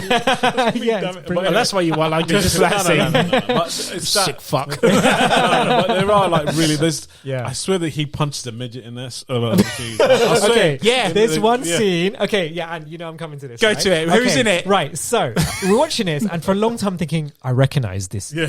John, I remember. Right. Yes. Exactly. I literally had to go to the credits to find out. Paul White. It's the Big Show. It's the Big Show. He plays the Santa, and he's like, He's a holding massive on to dude. the massive. Yeah. And I was like, oh my god, he made a cameo in it. He punches the midget and he goes, flying. That was the funniest scene in the movie. And he goes, He sounds like the Santa Claus clip we played earlier. that is the funniest scene ever. It's such a It's fun so film, good, man. isn't it? Yeah. I think what did it? That every film time I watch proper it, flopped when it came out. Did it? Proper. Yeah. I went to Everyone see it in the hated it. cinema. Like I had to go see that in the cinema. Like as a kid, I was like, we have to go watch it. It Yeah, was 96 so that came good. out. Yeah. I don't know why. Yeah. I didn't even realize. I thought it was popular. Oh No, it was probably because it was obviously Arnie. But Yeah, everyone yeah. hated that movie, man. They didn't think it was funny or anything. They thought, it was a total flop. But like I said, it's grown to be such a big Christmas. Because again, Absolutely. people weren't watching it for Christmas films. Yeah. When it see? came out, it was about Arnie trying to find a toy. It wasn't about Christmas. Yeah, yeah. So that's how these are grown again all to the be way. Yeah. popular Christmas films. Absolutely. People have looked between the lines and, it's a Christmas movie. Exactly. Yeah. Yeah. This is it. And yeah. Go on, go. Yeah, the moral is that's good. That's that Kid, moral at the end. Exactly. No, I don't need a toy. You know, I always love that. Absolutely, yeah. I always thought about that. I would question myself. Oh my god, if it was my dad being him, I'd be like, screw it. I'll have the toy. Like, because it's the toy. Like, for some reason, any other kid would have done that. Yeah, Any other exactly. kid would have done that. Absolutely. But, like, I'd rather be at the bar drinking with my dad. but like, for some reason, that toy was cool. Like, every time you see, I wish it box, was real. I was like, oh my, I want You this. can toy. buy them. You don't know It that, exists, right? It does I exist. thought yeah. it was just for a God. film. I didn't. No, they've Yeah, done because again, it's popularity. Again, that film's got big, and They they had actually to. make them now. Yeah, because it was at that time when, buying an action figure, like seven years old, like you wanted an action of the Buzz Lightyears and the Power Rangers, you wanted that as well. And then Turbo Man, But it was like, there's that one corny scene where he starts flying. I was like, Yeah. how's that even possible? Like, I thought it's a So parade. the It was like jetpack, some- yeah, the green screen. that was Yeah, a bit, it's like- brilliant. But it's still Yeah. fun. It's It's still so good. I think, for me, it was definitely my number one because it was the whole thing of being a kid and kind of like putting yourself in a situation of, oh my God, like if that came to that moment where there's one thing and you're running around shopping, and you made such a good point. No one will understand it now because everyone's on Amazon hitting the refresh button. Yep, everyone's on So Prime easy. next day delivery. Yeah. Exactly. It wasn't And around them. That's the thing. And it's guys on a journey, and guys like dads, right? Like you can relate to this. Like, you're so busy with your work, you forget, like, sometimes that, you got to do this for your kid. Yeah. So you go to lengths, because Christmas Day is that day where you cannot fuck up. Queuing up outside of Toys R Us and whatnot. Yeah, exactly. This happened to us. I think we were trying to get the PlayStation 2 for for my brother, Yeah. right, for Christmas. And I remember on Christmas Eve we were running around looking for it, running to Comet. Do you remember when it was Comet? Yeah, Comet, stuff yeah. like that, Yeah. exactly. And like all these like Dixons and stuff like that. No one had it. And we were driving up to like I think we were driving up to Newcastle for the big family reunion for Christmas. And one of my cousins from Liverpool found it in the Comet. Like, because we were telling him about it, and he's like, "Should I just buy it?" I was like, "Yeah, bring it over." Grab it, yeah. You know, and that was literally at like 10:30 on Christmas Eve. So that's how. And after that, I loved the movie more because I was like, "This shit is real. It just got real." Yeah. Like, there are people The looking struggle for was this. real. Exactly. It was real, Like, people. PlayStation 2s were selling out. You know, and like it's a real deal. Well, because it But, was the cheapest you know, DVD player at the time. They weren't actually playing to do to play games. They watched to watch their DVDs. movies. Exactly. Yeah. Yeah. So that was that. But it's the whole, being Arnie. There's so much in it, wasn't it, Gal? You're saying there's so much in that movie, man. Yeah, I think like, even whoa. there's funny scenes with the neighbor trying to hit him. Then that is such a classic. Yeah. Like classic neighbor trying to hit on the There's wife loads. kind of thing, and like there's so many things going on. The Yeah. story it just played so Yeah, it well. does. It's like sometimes when things happen in the movie, you think, why did that happen? But this one, everything kind of gelled nicely. Like there's a reason why everything has happened, and like there's a Santa Claus, and he's like a crafty kind of Santa Claus, and he's like, listen, I got a Turbo Man for you. And they take him to the den, and that's where you meet Big Show. But it's kind of like, yeah, right. He gives him the money, and he hands him this like, brick or something. like it's Turbo Man, but it's like some Mexican version of it. That's right, yeah, yeah. And his arm falls off and everything. And it's just, and it's just So like counterfeit. racist, so Exactly. racist. It's just, oh How they my get away God. with that. With that, exactly. I think they deleted that scene now in the upcoming. Yeah, but that was Wouldn't surprise me. absolutely. Yeah, you press the button and it's like Spanish, like phrases and stuff. And he's like, "What is this?" Like, he's like, and the guy's like, "It's educational." And it's like all this brilliant. Yeah. Wicked movie, yeah. John, and you've seen it, Ant, isn't it? Oh, yeah, definitely. yeah. No, John, I- you have to I- watch that movie. It's not on mate. Netflix or Prime. I've looked, but I Yes. will find it somewhere and get It- it. it's It'll be. worth It's buying. on Disney Plus. Oh, is it? Oh, It's is on it? Disney Plus, yeah, because it's a 20th Century Fox film. Oh, Right, nice, there. nice. I'll have a look on there. Yeah, definitely. Yeah, Such a good film. Nice, Great movie. So that was your Yeah. two, Yeah, I'm Big all Gal's done. 2, and Yeah. that was Gokul's That was number my one. number one. Yeah. Your number 2's taken. Yeah. So my number 2 is essentially the opposite of you, and it's Die Hard 1. Oh, that's my number one. Oh, is it? Oh, there you go. Obviously, nice. considering thought how so. I'm wearing. What I'm wearing. You broke the rule. You can only have one from the. One per franchise, Yeah, but but hey, we're- just let him this have it Christmas anyway. we allow you. Yeah, So, exactly. why is it your number 1? I don't really know, to be honest, because it's not a film I watch with my little one. Right. I think it's one of the first films that I watch for myself. I've seen loads and loads of films. Just because I'm older than you guys, I've seen lots of films, but it's the first film that sort of really stuck in my head, if you know what I mean. And it's like my go-to film. Like yourself, every Christmas Eve I'll watch it at some point, either during the day or in the evening. But it gets played every Christmas Eve. Yeah. Because it's a Christmas. It is Eve one of film. the best Christmas Eve movies Yeah. ever, though. It is. Absolutely. It's got the action in it. It's got comedy value. Great I love- character. Yeah, I mean, and like you, Who's the you bad was- guy again? you- Hans Gruber. Hans, which was Played by Alan the- Rick- yeah, no, he's a good actor. that was his first film. Oh, was it? Yeah, first Guardian Leviosa. and the role of John McClane was offered to Schwarzenegger. No he turned way. it down. And Richard Gere. Yeah, he turned it down, and Sylvester Oh, Stallone what? turned it down. My goodness. And then in the end, Bruce Willis he'd been in Moonlight? Moonlight, which was a comedy show. And They took a gamble with him, didn't yeah, they? basically they took because I think that program you were on about, was it Movies That Made Us or whatever? Yeah, the Movies that made us, yeah. it was on that. It's on. I think it's the first season of that, wasn't it? Yeah. It's on. Yeah, that's it. Yeah. And and it's not until you watch that part, shall we say, that you realise the effort they went through to make Die Hard. Because Bruce Willis wasn't an actor in a sense; he was like a comedy actor, He was a TV actor, wasn't he? TV show. Yeah. So to cast him in this role, they took a huge gamble on him. And the scene toward the end with the helicopter. Oh, they had to close off the streets. They had I think it was 3 hours. Yeah. And they closed the airspace so they could fly this helicopter down. And in the end, someone revoked it, didn't they? And they were given I think they had half an hour. Right. So they literally had to do that scene in one go. One take. Yeah. And the tower when it comes off the tower at the end, that's all a model. Yeah, it's all mine. It had to be because the actual tower in the movie was 20th Century Fox's tower, wasn't it? In the end. Obviously it would be. Yeah. Oh yeah, because it was then. It was then, isn't it? I don't think it is now, but obviously the tower is still there now. You can go there and view it, view and stuff. Yeah, which I'd love to do actually. Coming back to like you were saying about the Home Alone house, I'd love to go out to LA and see that tower. I've been to LA, but I've not seen the tower. So I love the fact that they took. I mean, I've always liked the film anyway, but then having seen the making of it, I like it even more because you appreciate it more. Innit? Yeah, because I realised the gamble that they took, and they made that film with very little money. Yeah, and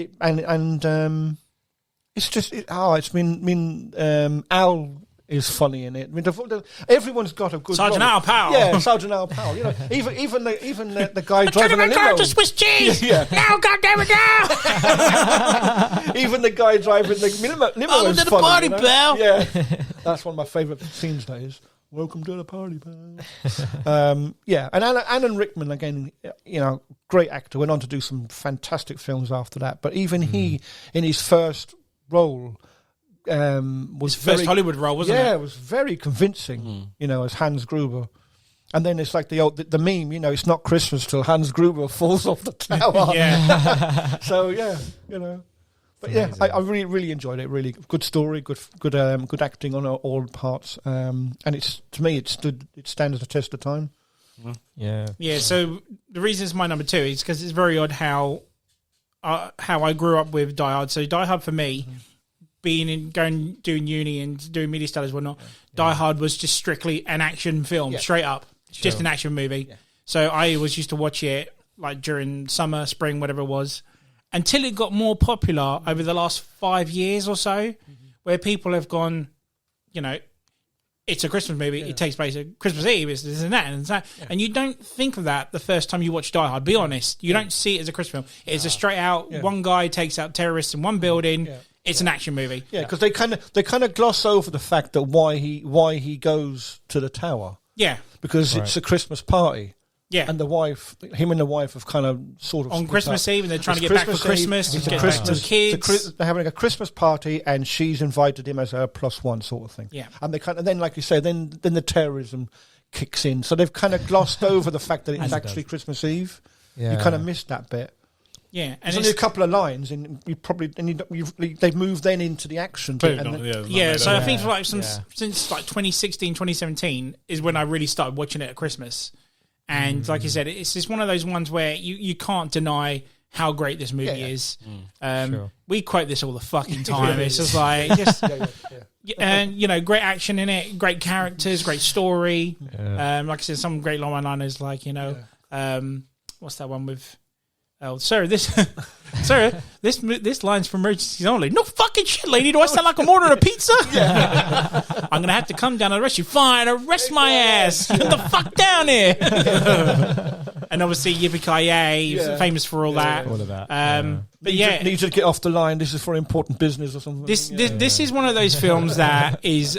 It gets bigger, and more popular every Christmas. Yeah. So we saw this movie in the cinema 2 years ago, and it was full on, packed out, sold out. Even though people have seen this movie for the last 30 odd years, I think that's the reason why it was in the cinema. It was the 30th anniversary, wasn't it? Yeah. And when it was just like people still love this movie to this day. It's like the ultimate Christmas movie, apart from my number 1, of course. Yep. I haven't done it yet. But you can't deny it. Me and my wife love this movie. We're big fans of it. I don't think I ever told you on our wedding. When we had the dinner table set up, each dinner table was a movie. Oh, no. So we had a Die Hard table, we had a Back to the Future table, we had a Star Wars table. Cool, so it just goes to show how Die Hard resonates with us as a couple. And, we love Bruce Willis in it. And again, number 2's a cracking, another cracking Christmas movie as well. But you cannot deny how popular this gets every year. And I love watching this every year. If I'm not working Christmas Eve, it's guaranteed on Christmas Eve. That mean, obviously, when I was working, that's why I meant I would watch it. I always watched it Christmas Eve, so it would either be during the day or in the evening. But I always got to watch it. 3 million terrorists in the one. I got to kill one with smaller feet than my sister. Smaller feet than my sister. Yeah. Classic lines. Amazing. There's so many great ones in there. But anything else to sound at John? It's plain simple. Like you say, Die Hard's amazing. Give it a watch. Yeah. And we're going to go to my number one because everyone's the one's taken. So let's do this. Straight in. It's number one. So just a quick recap what your number ones were. Die Hard for me. Home Alone. Jingle All the Way. Jingle Away. Right, so mine kind of is been mentioned, but it's the sequel and it's Home Alone 2. Oh, wow. Home Alone 2 is my favourite one. Purely because it is Good the choice. funniest fucking Christmas movie ever. Yeah. I quote this son of a bitch I should have so realised. much. So fucking much. It's like, what's that guy? Tim Curry is amazing. Tim He Curry, shines yeah. the fuck in this film. yeah. Oh, yeah. I'm terribly sorry, sir, but I'm afraid you're mistaken. Shit, I should have So known. anyone who doesn't know Home Alone 2, we'll do it very quickly, where obviously Kevin got lost in his home last year. This year, he gets left in New York. His family go on a trip to Florida. But again, it's actually a pretty good reason how he gets on the different plane. Yeah. It wouldn't fly by today's standards, obviously, with security and whatnot. Right, yeah. But it's a pretty good read because he thinks his dad's the guy in the Oh, coat, yeah, doesn't yeah, he? yeah. And he Follows follows his the dad other in. guy, Yeah, doesn't he? that's right. And he Yeah, gets on the yeah. other plane. That's it. Anyway, Yeah. and then obviously he gets lost in New York. But again, he stumbles across the Wet Bandits again, Yeah. and he uses his dad's credit card to stay in the Hilton Hotel. Right. No, Plaza Hotel, Plaza isn't it? Hotel. Yeah. Yeah. And one of my favourite scenes in comedy ever. It's like, I can't go through Christmas without watching this scene in Home Alone, whether I watch it on YouTube or the actual movie. Right. But the part where he gets the old movie and they all think that his dad's in there. Yeah. And it's the movie talking. They all walk in. It's the concierge, sir. And it's like, Yeah, I know yeah. it was you. I can smell you getting off the elevator. You was here last night too, wasn't you? And it just goes so well. It's so well written comedy. Yeah, It's yeah, like, yeah. yes, I was. And then I love when it just starts so spraying. You was here, Yeah. and you was floating with my brother. And he falls for it. He's like, I'm sorry, I wasn't there. I'm afraid you're mistaken. That's Tim Don't, Curry, don't give me that. You've been smooching with everybody. Chicks, Boney Bear, Little Mo with a gimpy leg. Cliff, I could go on forever, baby. It's amazing. It's like I cannot deny how much I love this film. Those people and all the other guys in that. And yeah, the actual guy in there is Cliff. He's like, it's brilliant. But the thing is that obviously number one had the traps, which obviously could have been like they would have got hurt big time. But the traps in this movie, they can full on straight up be killed. Absolutely. It's like takes it on a construction site. Yeah. Whatnot. He Like, was bricks at him. bricks get him. They fucking get electrocuted. You can see skeleton. exactly. Should be dead. Like completely. Yeah. Another part where obviously they reenact a trap from the first one, which is the stairs, the famous paint can with the stairs. And they go, don't you remember what happened last year? He's like, let's get him. And it goes, Oh, he busted me right in my mouth, Marv. And he's like, don't worry, Harry. I'll get him. Ow, right in the schnoz. And then that's two. And obviously Kevin learns from mistakes and does another one. And they're like, you know, that's both go three. flying off. Yeah. So good, so fun. Amazing. And there's obviously other bits later on. I mean, I could go on forever, like the part when they light the rope on fire. Yeah. Harry, you wearing aftershave? Not aftershave, it's kerosene. The rope is soaked in it. Then why would anyone soak a rope in kerosene? Go up. Go up. Yeah. Go up. It's like, how can you know? It's such a great film. And like Big G says, there are a lot of touching moments in this film as well. Oh, yeah. And John Williams' score, again, he's one of my favourite composers we mentioned on the soundtrack episode. His Christmas score is just brilliant. beautiful. It's so on point. Yeah. There's a piece of music me and my sister love of this movie. There's a part where Kevin McAllister's character walks past an orphanage and he sees a little boy and just waves back at him. Yeah. And there's this beautiful, like, church orchestra sort of, you know, choir Yeah, with music. the harps and everything. Yeah, it's lovely, Yeah, man. beautiful. And Yeah. it's like it's not Christmas until I hear that bit of music, Sure. you know. Yeah, it's Or, so angelic, isn't it? yeah. Like with the orphans and everything. Oh, it's beautiful. Yeah. John just put his hair out of the way. It's making me laugh. Yeah, Johnny's wearing He a looks like the Santa's hat pigeon right pass now. lady He now. does now, yeah. But yeah, Piers Morgan's in. Obviously, not Piers Morgan. Go back and watch it. It looks like Piers Morgan.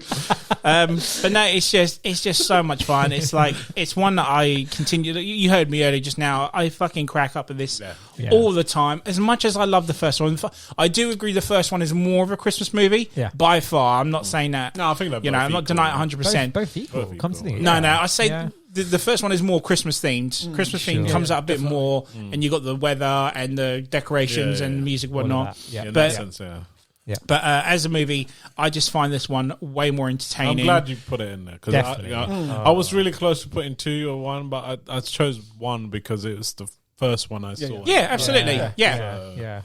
And for the setting to be in New York as well, I think, because I've spoken to a lot of people who've been to Christmas during New York, and I said, what's the reason for going? And a lot of them say, remember as a kid watching Home Alone 2 and wanting to relive that, you know? It's like going to like Macy's and stuff during Christmas and the Rockefeller Center and the Christmas tree and everything. It's so weird because in the movie he's at the top of the 2 towers as well. Yeah, it's so weird how do you it's... remember, I was watching that and thinking, it's eerie. Like, you know, seeing that as well, thinking, whoa, that's... If only they knew. Mighty.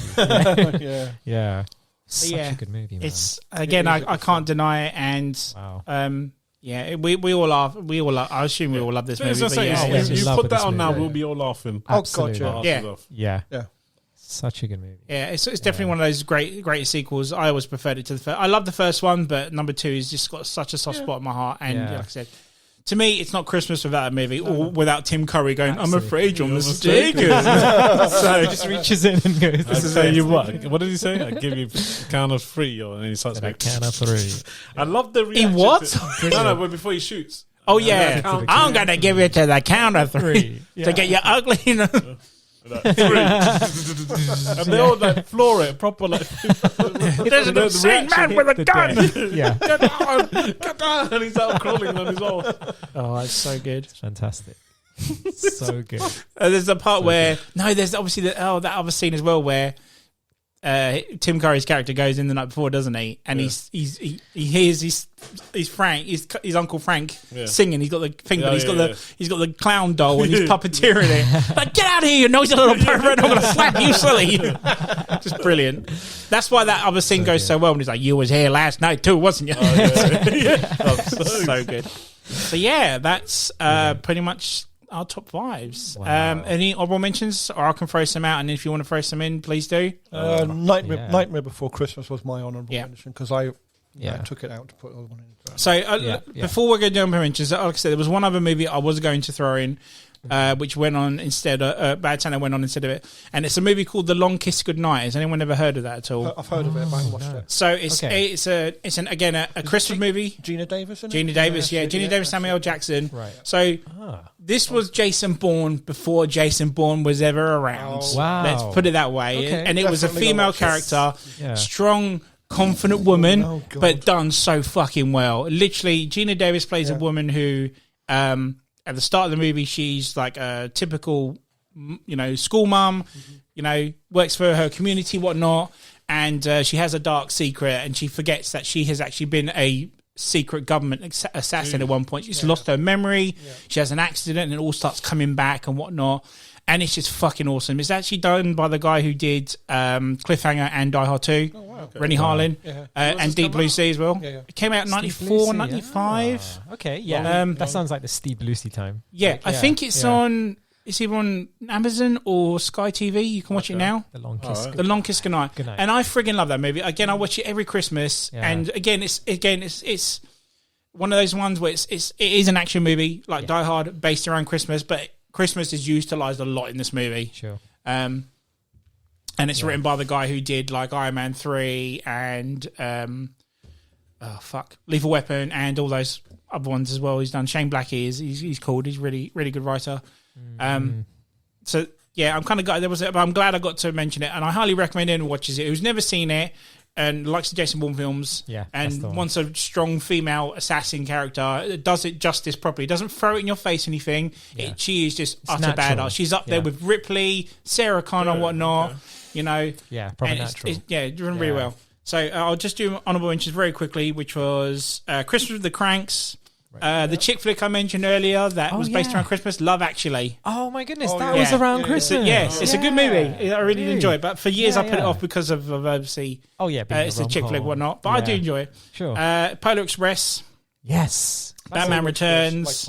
Yep. So mentioned Kisses Bang Bang. We mentioned Santa Claus Tim Curry version. Yep. The Grinch, obviously. Oh, of course, The Grinch. Yes. Oh my National God. Lampoon's Christmas Vacation. Oh, brilliant. Brilliant. Arthur Christmas. Yes. Arthur Christmas is brilliant. Fantastic movie. Yeah, One of the best CG my little movies, Ophelia loves like- that movie. So Yeah, it's really good because it's done by Aardman, right? Aardman It is, yeah. Animation. It is Aardman, yeah. The guys who did Wallace and Gromit. Wallace Yeah, and Gromit, those right. guys. That's why it's so fantastic. The story is brilliant. Yeah. And Good shout. Arthur Yeah. Christmas, yeah. It's Watch on- it. It's good, man. It's on Netflix. Yeah. It's Is on it? Netflix. Yeah. I had it on my list actually. It's on Netflix. Yeah, definitely worth watching. And yeah. Good films.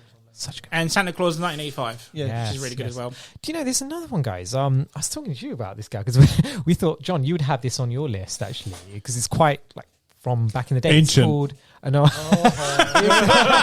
Apparently, it's really highly rated. It's called. Oh, what's it called? What, a Christmas man. film? Yeah, it's about the guy it's a feel-good movie, and he's about to kill It's a himself. Wonderful Life. It's a Wonderful Life. Yes, I I need know to what watch it that movie. I haven't Yeah. seen it, but apparently that 75th movie is anniversary so this good. year. Really? Yeah. Is it that feel-good? Like I haven't seen it. This is a Christmas I'm going to watch. Yeah, it's I like, just yeah, wanna- it's yeah. like the end. It's all about the end in the end of the day. Okay. And yeah. And it is a Christmas movie, Yes. right? Yes. Yes. Yeah. Okay. Which actually features in Gremlins. Yes. She's watching it. It's like, Merry Christmas, does Movie it? Tower! Merry Okay. Christmas, Emporium! Merry Christmas! Yeah, because it's like Miracle on 34th Street is Yeah. based on was it 1947 or something? That Oh, film like an was. old. Okay. Yeah, yeah. wow. We That's had why. a That's bet. why I asked about the Serious? original Yeah. remake. Yeah. Yeah, no, I don't think I've Jeez seen. I mean, I probably have seen the original one, but it's the second one that I prefer, the remake that I prefer anyway. So. Right. Good shout. Well, wait till the season, right? Yeah, Very good. Yeah, there was a That's few amazing. clashes in it, but again, there's only so many we watch or not. exactly. Yeah. Wow. Yeah, I think we've done some good choices there. Absolutely. I hope That's people. I know there's going to be a few people. Oh, you Yeah, I know. Yeah. But Gal, did you want to say something at the end? Yeah, me and Goku, I wanted to say a few things. Yeah. Go for it. First of all, I'll thanks Ant for giving us this platform. Definitely. No, thanks for you guys coming on because really good. Absolutely. people don't want to hear me for 3 fucking hours. I can't make these episodes about you guys. So again, thank you very much for season 3 and helping thank out you, man. with season 2, the beginning of the year as well. So Yeah. We just wanted to reach out to the listeners, and we generally want to know. Like we get feedback from people who our friends who know like Raz and, and all that. Oh man, But we want like people like we don't know want to get back and see what they actually think about us and the show. Absolutely. And if you had any suggestion or you want any your ideas, top 5 or obviously we are trying new things as Ant mentioned for next season. But I just personally wanted to know what the viewers that we don't know about what actually they think about us or the show. Or I mean, we were saying earlier. I mean, if we, if most of, if not all, the listeners could just, come back with a film that they liked. We might be able to come up with some top 5 ideas as well. Exactly. Absolutely. Yeah. Yeah. Give us some ideas, guys. It's good. Like, Thank you for listening and all that.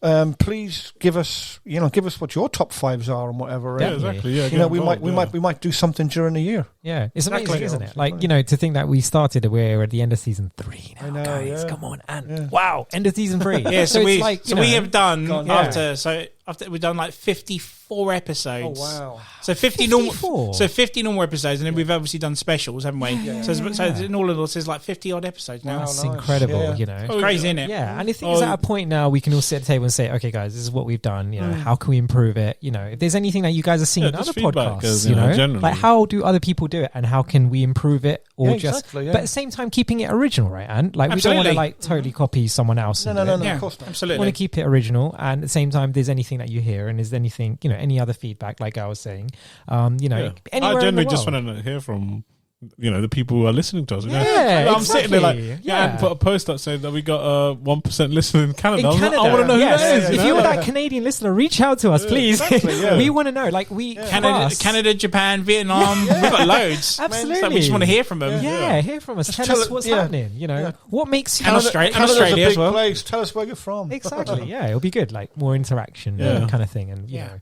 Yeah, that's what I It's want been to say. amazing. Yeah, no, that's it. So Yeah. please comment below, let us know, and see what we can. And if you hate John like us, just give us a like.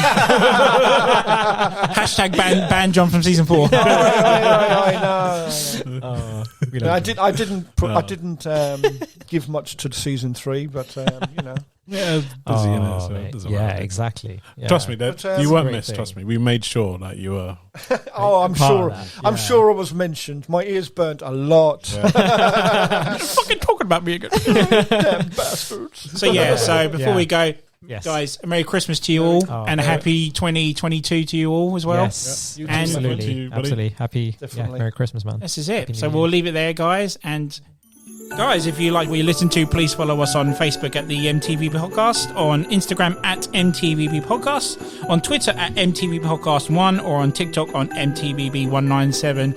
Again, thank you very much, guys, for listening. We wish you all a Merry Christmas and a Happy New Year. We hope to see you again for season 4. In the meantime, I'm your host, Anthony, followed by John.